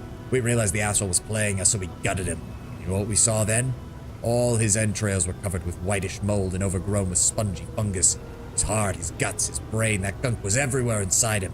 According to the ship's dock, the fungus controlled every step of every part of his steps. He got infected on Alir, left the island to lure fresh fodder for the plants. We fled as fast as we could after that, but for a long, long time, I couldn't believe those damn weeds got so smart they were able to trick us.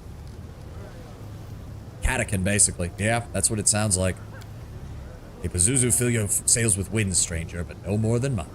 Here we go. Oh, Chivaro. Junk the slave trader. Of course it's an Alfesh. A grotesquely fat demon speaks to a demoness standing in front of him, his voice irritated but slightly sympathetic. If you want to get these sweet asamas for the 10,000 delights, cough up 50,000.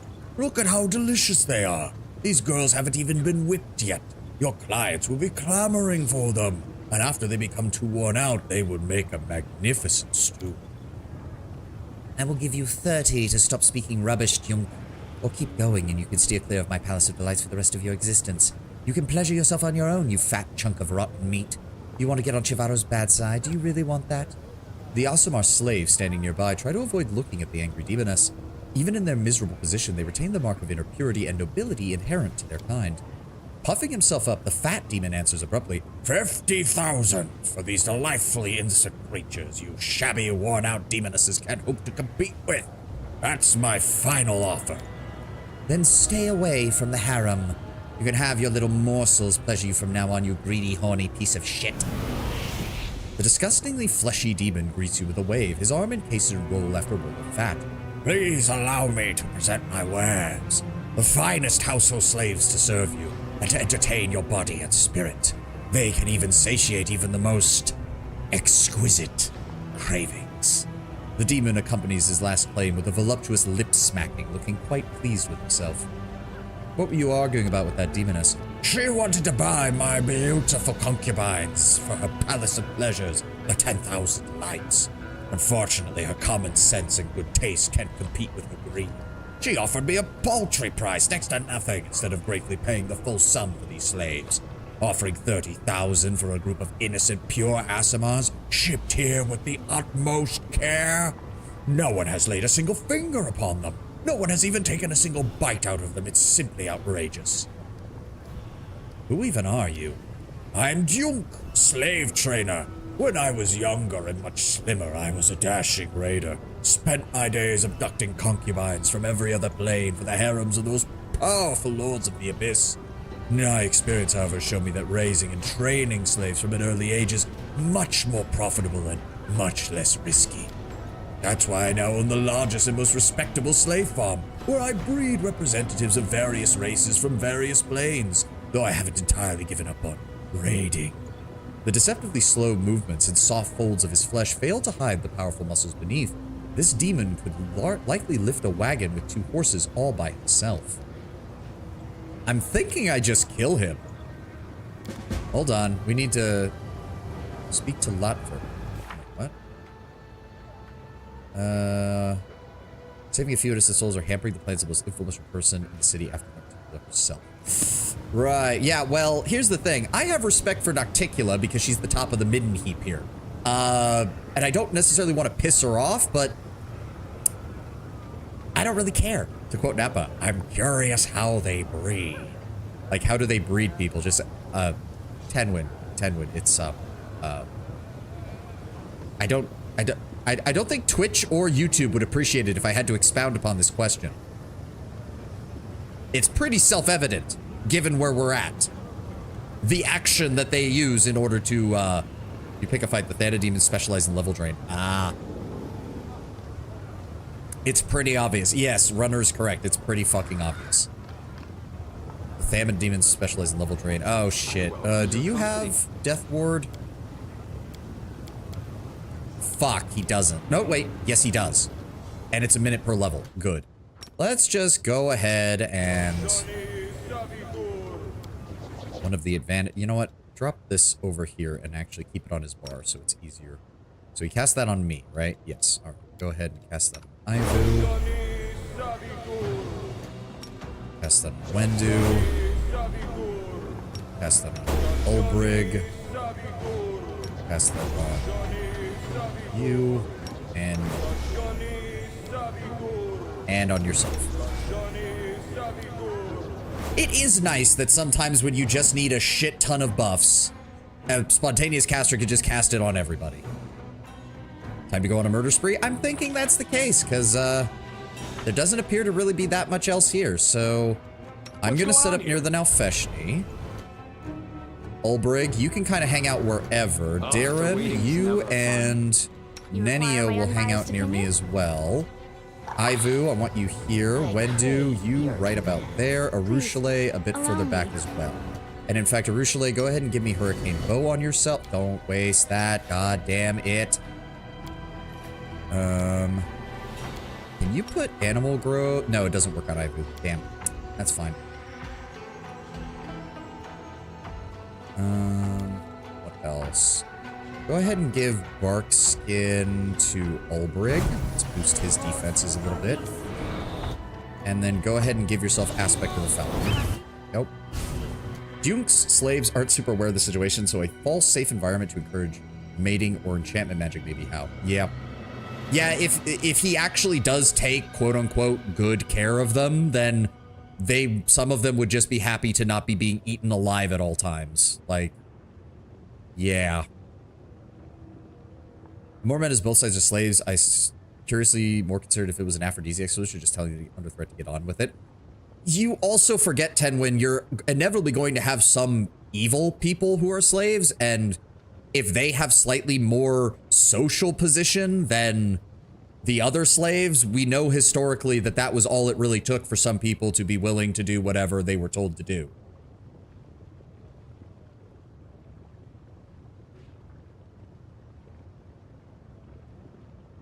Yeah. Yeah, this is getting awkward. Let's just kill him and be done with it, shall we?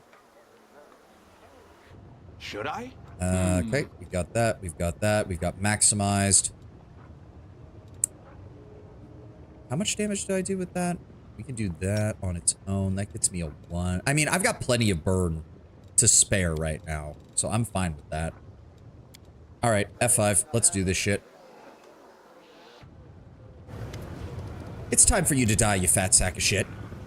The fat creature lifts his thick legs slightly and stomps, making the ground shake. Then the demon starts moving in a surprisingly nimble and flexible manner, his fat folds moving fluidly in ripples of skin and flesh. I'm now imagining like sumo wrestler stance. Our trainer's work is never done. I'll make a fine slave of you. Danger ahead! Oh, yep, this did aggro everybody. Okay, how much health does he have? 325, but I go before him. But no, empowered and maximized, I should kill him. All right, go after the guard. They'll beg me to stop. This kill is for you. Good job, Wenduog. Wow, really? That guy was only worth 480? All right, empowered, maximized, hit him. Good guys always win. 129, 129, and dead. Oh, wow. So the other guards don't care. It was just that one. You need me. That's a bit weird, but okay. They also drop a quarterstaff +2. Okay. So many. Here we go again. So much. Let me see gain. here. What did he have? Belt of Physical Flow +2, Amulet of Natural Armor, and a Cloak of Resistance. We'll win this, one way or the other. Just don't take the Pleasure Shades, just take the Asimars. Yeah. I mean, yeah, that would piss... Yeah, if we take every... Well, at the same time, though, do I really care? Let me see what options we get. The Asimars no longer look broken. Hope has brought the pale glow of heavenly fire back to their eyes. One of the women clutches a hairpin that by some miracle went unnoticed by the guards, resembling a gleaming stiletto. It ends in a rather vicious-looking point. With their expressions alone, the slaves send a clear message. Don't dare come near us, we will defend ourselves. Help us, kind sir. We know you are no stranger to compassion and mercy. Your aura warms our heart like the sun of our beloved Galarian. With a predatory gleam, Wenduog's eyes rove over the beautiful Asimars. So we bought them, and we freed them. What reward will we get for rescue? The freed slaves cower under the huntress's possessive gaze. So is this everybody? What is this aura that you sense? We don't know, we just sense it. We are no sorceress, guided only by sense alone, but as soon as you appeared, we were touched by bright, clean energies. We knew you for a friend. We heard about something like this, a horrible demon. Our master called him the Echo, wanted to buy us and use us to find a stranger from Galarian, a stranger who's surrounded by a benevolent light wherever he goes. They failed to agree on a price, so the demon left, spitting curses. But it was a relief, for he was worse than any we have seen. Under new magic, yeah. Duke implies he both raises and captures slave. Perhaps these poor, wretched souls sense my presence. The blood of heaven does run through their veins. Our kinship reveals itself. But what dire news they bring. The echo of Discari, avatar of our sworn enemy, has not ceased his attempts to find me. Better that I kill you myself. Oh, God. The Aasimar is madly... Yeah, go to my camp. It's safe. See, if he's truly good aligned, he won't care. But I have a feeling we're about to find out that that's not the case. Go to my camp. It's safe there. The Aasimar women look at you, their expressions piercing. You see a mixture of gratitude and awe. Thank you, stranger. We didn't expect any help in this terrible place. We won't forget it. You have done a noble thing, but you did not abandon the weak in their hour of need. You have my deepest respect. Oh dear, they appear to be stuck. Oh dear. So what happens... Huddled together and wiping the demonic blood off their faces and clothes, the slaves stare at you in terror. Did you kill Daddy Jung? You won't hurt us, will you? Take us to your palace. We'll obey you. We'll serve you very well. Oh god, they're completely Stockholm Syndrome. Wenduog, now you're my wife, but these are my concubines. Are you fine with that? As long as they know who's it. The sad part is Wenduog would totally do that, but she'd also physically abuse them at every opportunity, so let's maybe avoid that. Lawful. Interesting. It's fine to take them. Yeah, that's what I'm figuring. Well, I mean, Lion says to only take the Aasimars. So I'm assuming if we do this, it's gonna piss off what's her name, who's the lady in charge of the what is the word I'm looking for? The lady who's in charge of the harem. It's fine to take them. No, it's not. Leave them. Okay, you two are arguing now. If you're gonna argue on it, I'm gonna do what my character would do. What my character would do is absolutely free them. So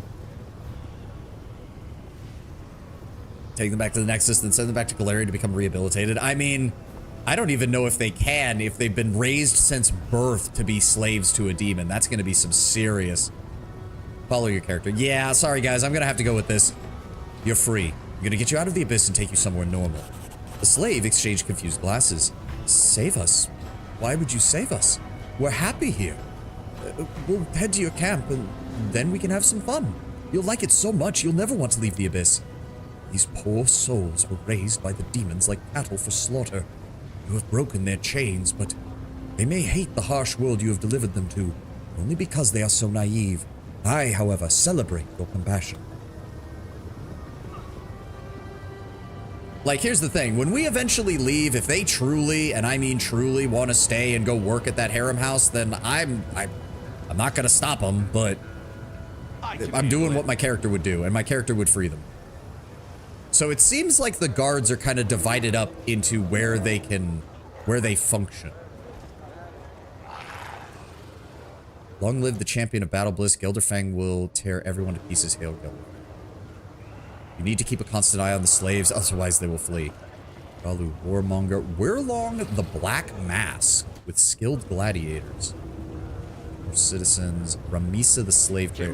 We're gonna have to just clear this place out bit by bit, aren't we? Oh, some items. Trying to avoid spoilers. Yeah. I know. I thank you guys. I figured... Beautiful. Or I would explain what Lion is talking about. Then don't explain it. Don't explain it. Have you ever at all wondered about the name Gelderfang?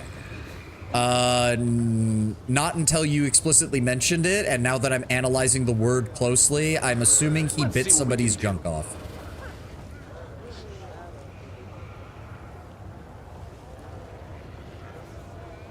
Alright, let's talk to these guys next. I'm assuming this is who we would have come to get the gladiators from if we had wanted to do I that. am a very popular extra-plater hero from another A stern-looking demon stands before you, bristling with what seems like an arsenal of weapons. His copious scars suggest he's been hacked to pieces more than once. His face is hidden under a grotesque obsidian mask attached to his flesh by thin straps ending in hooks. The hooks are threaded into the skin, and the wounds bleed profusely as if infected mere moments ago.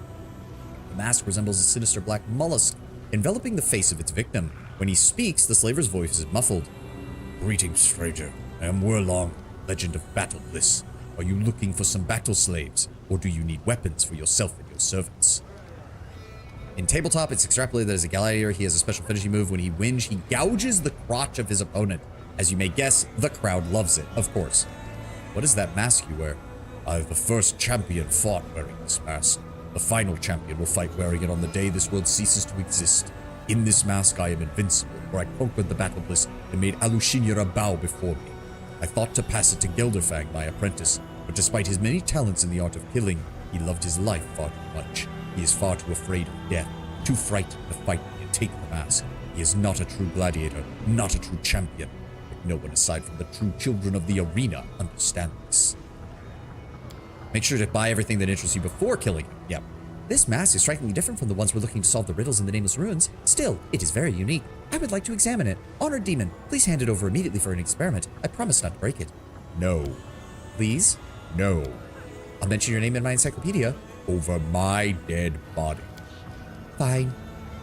Nenio, give it a rest. But what about the experiment? Nenio lowers her head, and for a brief moment you think she may burst into tears, but the next moment she raises her head and looks at you without any hint of what just happened. So who exactly are you? I am Weirlong Blackmass, champion of the arena, for I fought and killed in the name of my mistress, Jamira. I worship her. I was her slave and her bodyguard, and she was flattered by the killings I dedicated to her honor and the shouts of the crowd chanting her name. But then I had a dark revelation and realized that Jamira was not worthy of my worship. She owned me, but my true mistress was the one that entered the arena with me, her hand in mine, dead. I dedicated my next victim to her instead of Jamira. My mistress was enraged. She arranged a fight in the arena, one I had no hope of winning. I was hacked, cut, and torn apart, ground to dust by magic, impaled on spears, yet still I did not die. My remains were stitched back together piece by piece. Death was with me that day, and I returned even more powerful. But the fights lost their appeal after that. An immortal gains no glory fighting mortals, so I left the arena. I no longer kill by my own hand. Now I offer my gifts of death to the hands of the gladiators I train. I take their names and their dreams, and in turn, I give them weapons and the dark revelation of death. Show me the weapons you're selling. The gladiators come from a range of places and are accustomed to fighting in different styles. I have quite the selection. I am positive you will find something that fits your hand, no matter how many hands nature give you. The slaver chuckles, pleased with his own joke. The items I have here are the best examples of Nahendrian weapons and armor. Why do you keep calling them Nahendrian? There is a rumor going around about magical Nahendrian crystals that grant immense power. No one knows for certain where they come from or what they really are, but everyone desires them. Alushinra has become obsessed with all things Nahendrian, which is why everyone in Alushinra calls the top quality goods Nahendrian now. Show me what you have. Alright, what have we got? Full pet price. The Night Flash, a one-handed S-stock. +5 speed shock stock grants its wielder a +5 bonus on initiative rolls. Javelin Sky Scorcher. This +5 flaming burst javelin grants its wielder a +5 competency bonus on mobility and also stuns the flying enemy for 1 round on a critical hit. The Interceptor. +5 keen rapier grants its wielder a +2 bonus on attack and damage opportunities, or for attacks of opportunity. If an attack of an opportunity results in a killing blow, the wielder can make an extra attack during the next round. Might need to buy that for Camellia. Exterminator. That's a great sword, sling staff. We don't use those. Tungi, sickle. Holy Devotee's Wrath. This +3 holy longsword counts as neutral, and neutral enemies as evil. Also allows his wielder to count neutral enemies as evil upon using the Smite Evil ability. That's great and all, but we already have Radiance as a +4, which if I need to give a longsword to anybody is going to be there. So, two-bladed sword, nunchaku, the longbow of Leeching Strike. +5 bleed longbow confers a critical hit. The enemy suffers 1d6 direct damage for every 5 feet that enemy travels for 2 rounds. Involuntary movement included. Interesting. Unexpected Resolutions, a short sword. Dwarven War Axe.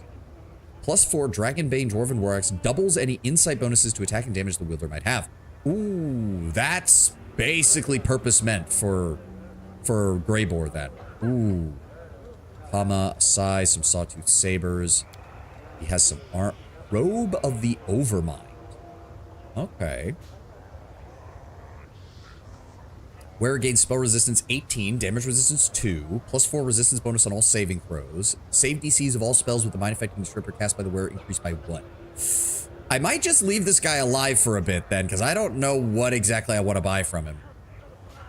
Corset of a dire witchcraft grants a +4 armor bonus to AC. If the wearer is a witch, the save DCs against their hex is increased by 2. Ooh, that's good. +4 bonus on reflex saving throws and a +10 competency bonus on mobility checks. +4 breastplate makes the wearer's first spell cast in any combat bolstered as though using the bolstered spell feat. Is that the... Oh, what did I just press? I don't know what T is doing. Bolster is... Yes, 2 more points per damage for dice rolled at all targets. That might actually be good for Darren.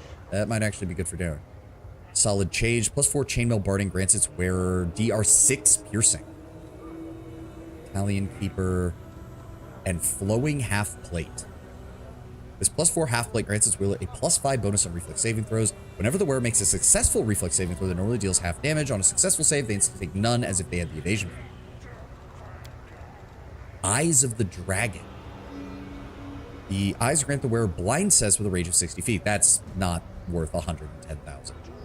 Display of Power. +6 strength belt grants its wearer a 15-foot aura that causes all enemies in range to suffer a -2 penalty on will saving throws. Belt of Bloodlust.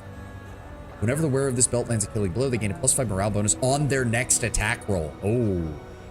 Headbutter's Helm.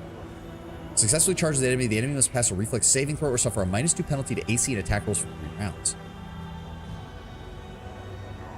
Ooh. The Swallowtail... While worn, the Swallowtail Bracers grant the wearer a +2 luck bonus on all saving throws, ability checks, and skill checks. Ooh, that's good. Medallion of Demonic Disruption.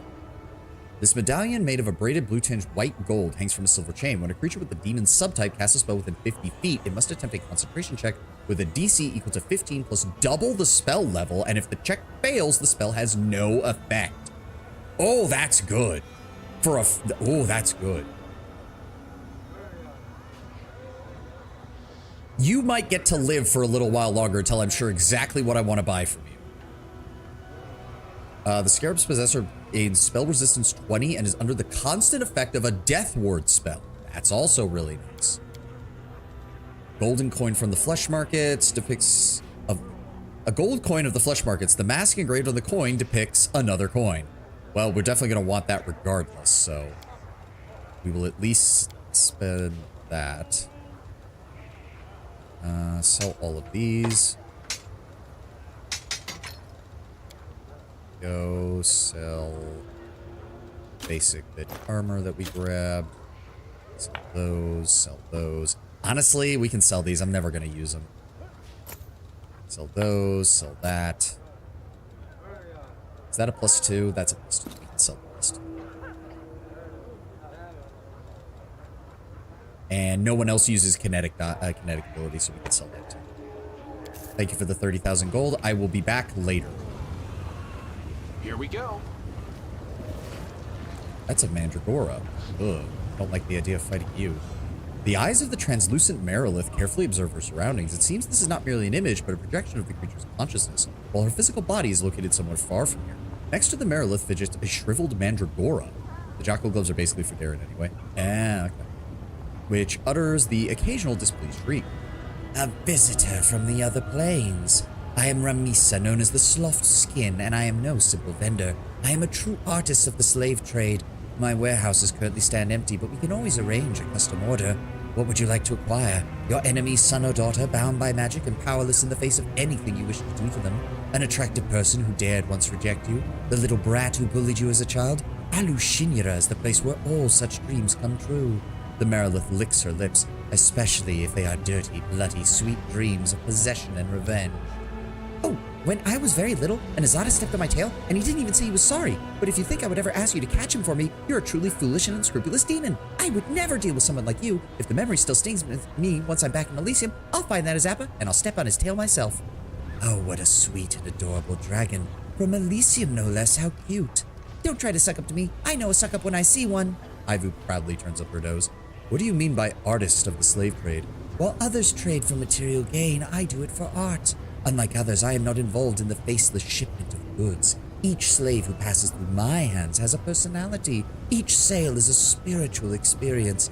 Not long ago, I sent my hunters to track down and capture a brave rebel fighter for the freedom of his people, fighting for the freedom of his people. And then I sold him, chained and dressed as a pleasure slave, to the tyrant who had enslaved his homeland. Some may call it cliche, but I call it classic. So what I'm seeing here is just your projection.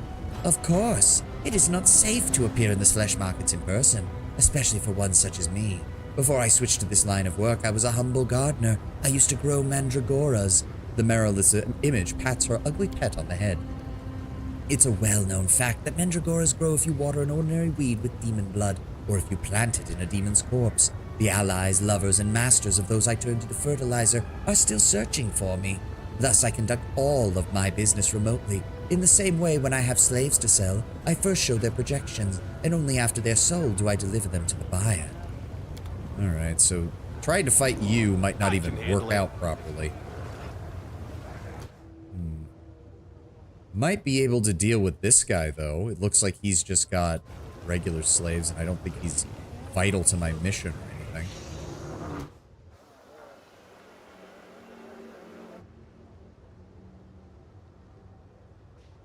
Alright, what have we got here? The demon, who looks like a ball of lumpy, melting flesh, hovers in the air. He clenches a whip in his hand, and the demon emanates an aura of confidence and authority. If you attack the meatball, you fight the whole market. Oh, okay. So he's the head trader then. So it would be better to do all of my fights with everyone else first and then go after him. He snorts sternly as a skinny tiefling standing nearby, whose eyes are skillfully sewn shut with black silk threads studded with diamond chips. The demon mutters something incomprehensible. The tiefling speaks to you in a soft voice devoid of emotion. Master Sakaris welcomes you to the flesh market, visitor from another plane. You notice right away that you are a person of means. Though he himself has no interest in doing business with you, your presence benefits the flesh market, and so Master Sakaris is prepared to spare you some of his time. This slave will interpret his words for you, or he loathes speaking in any language except the one used in his home. Buy what you need. Yeah. You ruined it. I wanted to see if he would. I mean, I probably wasn't, just because, again, I'm trying to finagle exactly how I want to approach this. The tiefling interprets another burst of snorting, this time addressed to Arushale. And Master Sakaris is pleased to see Lady Arushale again and wishes her pleasant purchases at the flesh market. He regrets immensely that he was not informed of Lady Arushale's visit in advance, otherwise he would have prepared a special lot exclusively for her. Master Sakaris remembers Lady Arushale's preferences very well, and would be happy to satisfy the wishes of such a discerning client. Arushale sounds calm, but you can see that her hands have started to tremble. Please tell Master Sakaris that I have no interest in his slaves anymore. I will not pay for them, neither in gold nor in other ways. Ivu listens carefully and just as carefully examines the tiefling's sown eyes, his loathsome master, and the surroundings of the slave market, and then in a tone that brooks no objection, she declares, "Everything in this place is horrible. Absolutely everything." Why did Hapsamira and Shamira buy your slaves? Lady Hapsamira is extremely secretive nowadays. No one knows what she's up to, and no one wants to ask unnecessary questions, as the lady has already proven she is quite powerful. Snooping around her business would be quite dangerous. When Lady Shamira brings the Lady Hapsamira with her and says she needs stupid but strong slaves, then Master Sakaris never questions and does not hold a grudge for the meatball nickname. Master Sakaris is very wise and shows restraint. One of the demon guards grows interested in the conversation and unconsciously leads forward. Sakaris whips him across the muzzle with a lightning-fast blow, and the demon's head explodes like a watermelon dropped from a great height. The interpreter comments on the execution with indifference. Master Sakaris would like to remind everyone that unnecessary curiosity is harmful for servants, especially if it isn't curiosity regarding the master's business. Are you Sakaris' slave? The demon bursts into indignant gurgling. Even without understanding a single word, you quickly conclude that he is displeased. Master Sakaris wishes you to cease your attempts to bypass him and communicate directly with his property. The provenance of his property is a matter secret to Master Sakaris alone and no one else. Can you tell me more about the flesh markets? Master Sakaris finds your curiosity commendable and is willing to outline the basic principles of the flesh market, and it's... The tiefling falls silent for a while, listening carefully to the demon's croaking in order to find the correct word. It's hierarchy. He is also willing to explain the intricacies of the highly respected occupation of slaver. It would take a great deal of effort to find a place more disgusting than this, even here in the abyss. In the old days, my warriors and I broke many a slave collar and led countless slaves out of the abyss. What exactly is this place? It is the flesh markets, for here one can buy living and healthy slaves. Slaves for housekeeping, for carnal pleasures, fighting slaves, sacrificial slaves, slaves of an edible nature. Every day, hundreds of slaves are shipped here and hundreds of customers come to buy them. Where do you procure your slaves? The majority come from captive thieves during raids in the other planes. Master Sakaris is happy to inform you that Galarian is one of our main supply channels. The Abyss itself supplies a fair share of slaves as well, for demons have no prejudice against enslaving their kin. Demonic slaves are more hard-wearing and last longer than slaves from most other planes. And who is in charge of the flesh market? Master Sakaris has the honor of being the informal head of the flesh markets, as he is the main supplier of the upper city. All the individuals who dared challenge Master Sakaris' primacy, renounced their false claims, became his slaves, and now proudly wear his personal insignia, carved onto their faces with cold iron.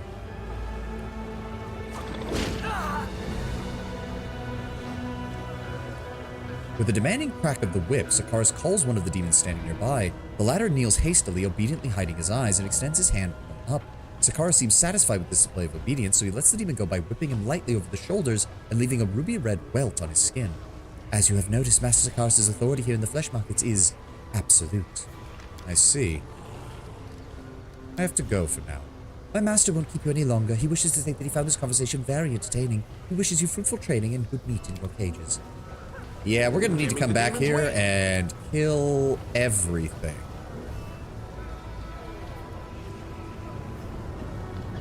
Just not quite yet. Oh, there's another. I'm guessing he's one of the lower ranking slave vendors, considering he's only got regular people. The Cambion gives you a smarmy bow. Looks like he's tried to once tried to split in two, then changed his mind. His chest is twice as wide as it should be, and the double pupils stare at you from each of his eyes. Every time this freakish creature opens his mouth, an impressive goiter wells in his neck. His voice has an unpleasant croaking quality to it, as if a giant toad has taken up residence in his throat. Would you like to buy some of the fresh flesh? Raggy. I'm at your service. Who are you and what are you selling? They call me Raggy and their name's just fine. Top vendor here at the flesh market, no matter what the others think. They sell expensive, classy goods, whereas I specialize in the rabble and the riffraff. My goods cost 10 times less what the others are selling, but I have 100 times more clients than everyone else. Everyone in the city needs a slave. Cheap, slightly defective, but a slave nonetheless. The big shots from the upper city do their business with others, but so what? The middle city feeds me so better. Here's a fun fact. Lushinra has many shops that double as brothels, which results in a funny dialogue bit. We can go to the restaurant and the bordello, just buy the dance show in the bordello, or if you're strapped for time, we can just buy gear at the blacksmith and bordello. I mean, it makes sense. You're in the home of all the succubi. Raggy raises his voice for the last part, and you notice that the demon standing nearby casts cautious glances at the instantly grinning Cambion. It seems this shabby specimen has some authority here after all. Sly, I don't just sell live goods. I sell the stuff that used to belong to these poor fools as well. You'll find some extremely valuable and interesting items among the loot taken in my raids. Show me the spoils. Ooh. Okay. Battle axe, heavy crossbow, legendary gnomed hook hammer, speed enhancement +4. Okay, that might actually be worth it. That might actually be worth it. +10 competency bonus on knowledge arcana checks and increases the DC of spells from the witch spell list and hexes by 1. Oh, okay. Amulet of quick draw. Against large and bigger enemies, also gets a +4 bonus on initiative rolls. Ooh, that's good. +4 cloak of resistance also grants its wearer a 30-foot aura in which all enraged allies gain a +2 bonus on attack and damage roll. Well, unless you're taking an entire party of rage users, that's not gonna work. Anything else? Oh, we already have that, so we don't need another one. He also has some apprentice and expert lockpicks. I have plenty of those, though. So the only thing I'd really want is that amulet of quick draw, blackened rags, and the speed gnomed hook hammer. Scald? Oh, good for Scald. Yeah, I can see that. All right, we can sell off these extra composite longbows. If we have this as a +4, then we don't need rebound. That'll help cut the cost a bit.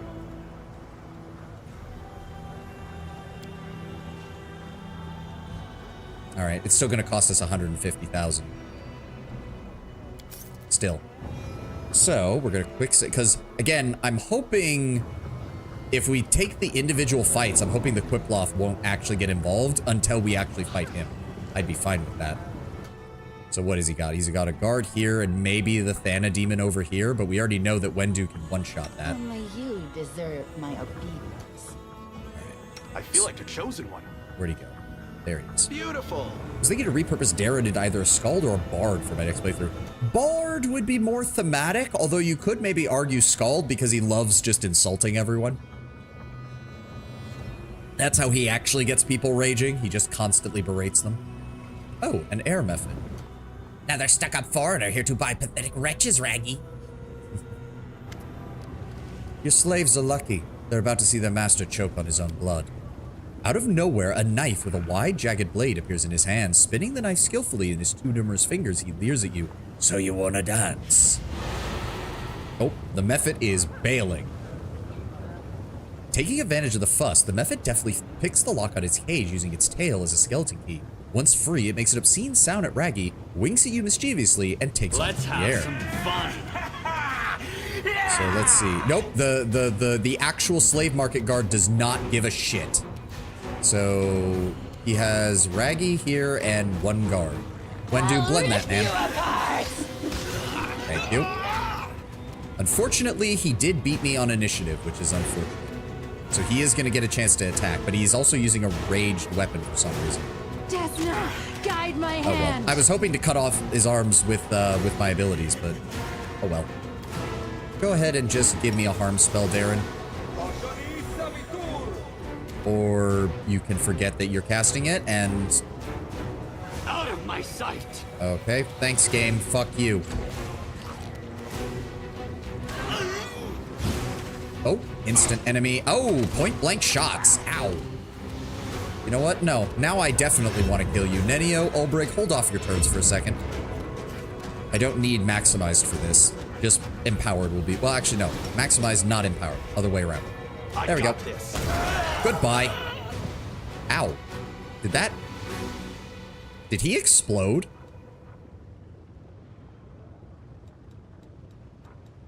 Yeah, he exploded.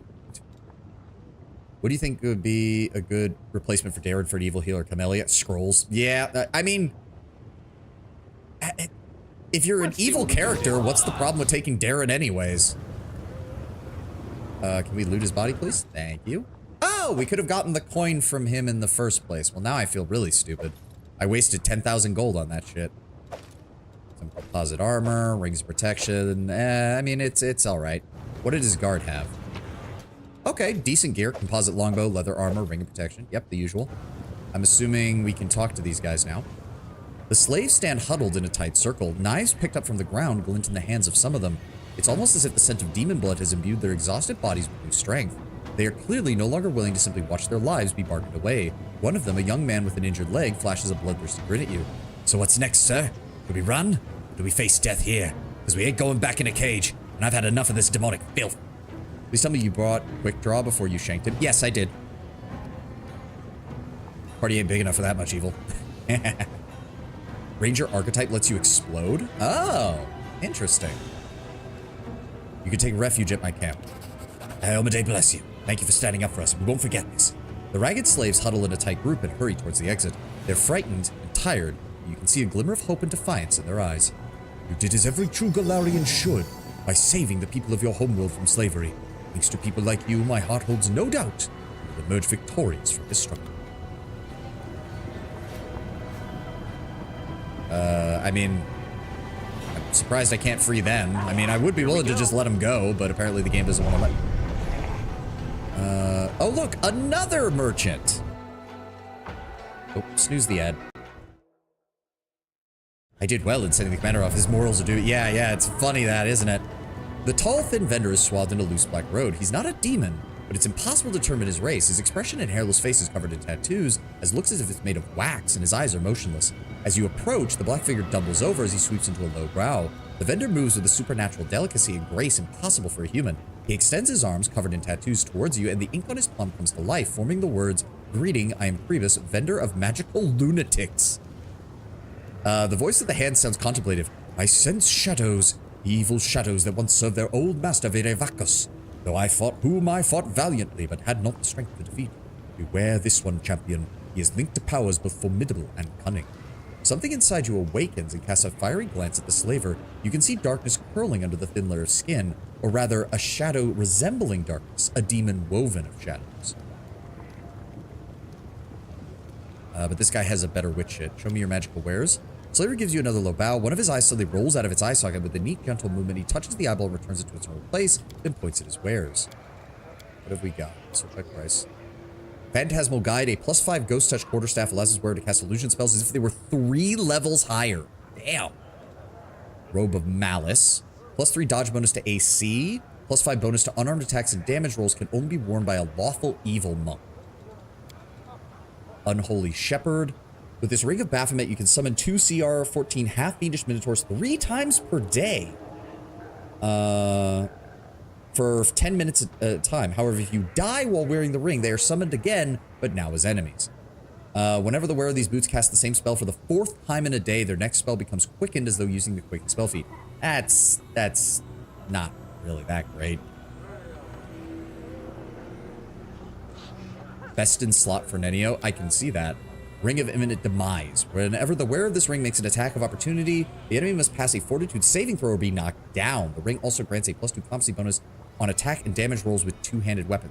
But you... I mean, okay, if you're doing like an Aldori swordsman build, that would be great.